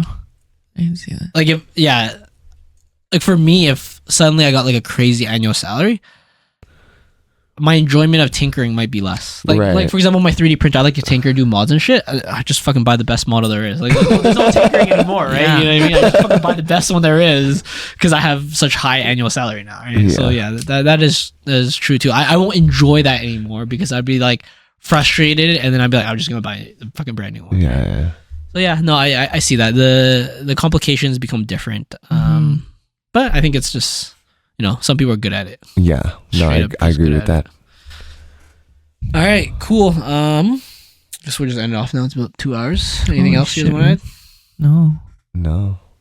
Excited for the enhanced games, guys? Yeah, honestly, I'm actually really excited just to see. Like, I think the most exciting part for me isn't even about like the drug development and the growth and stuff. I'm very curious to see how lifestyle, how habits, and how like everything changes with how people do things once they're enhanced. Well, like how the different behaviors of adoption for certain practices, certain movements, and like how people do things in these kind of like sports and activities change. Yeah. But like obviously, like, you know, when stuff gets improved for the better good, then overall that's just exciting in general. But I'm gonna make a prediction here. I'm 100% think that Netflix is gonna do a documentary on these guys. Like, as in, like, these guys will go to like a Netflix or Amazon and be like, hey, we have some athletes, we want to do a documentary on like enhancing and shit like that, and they're also gonna make a fuck ton of money from that too. Yeah, you know what I mean? Like, it's just like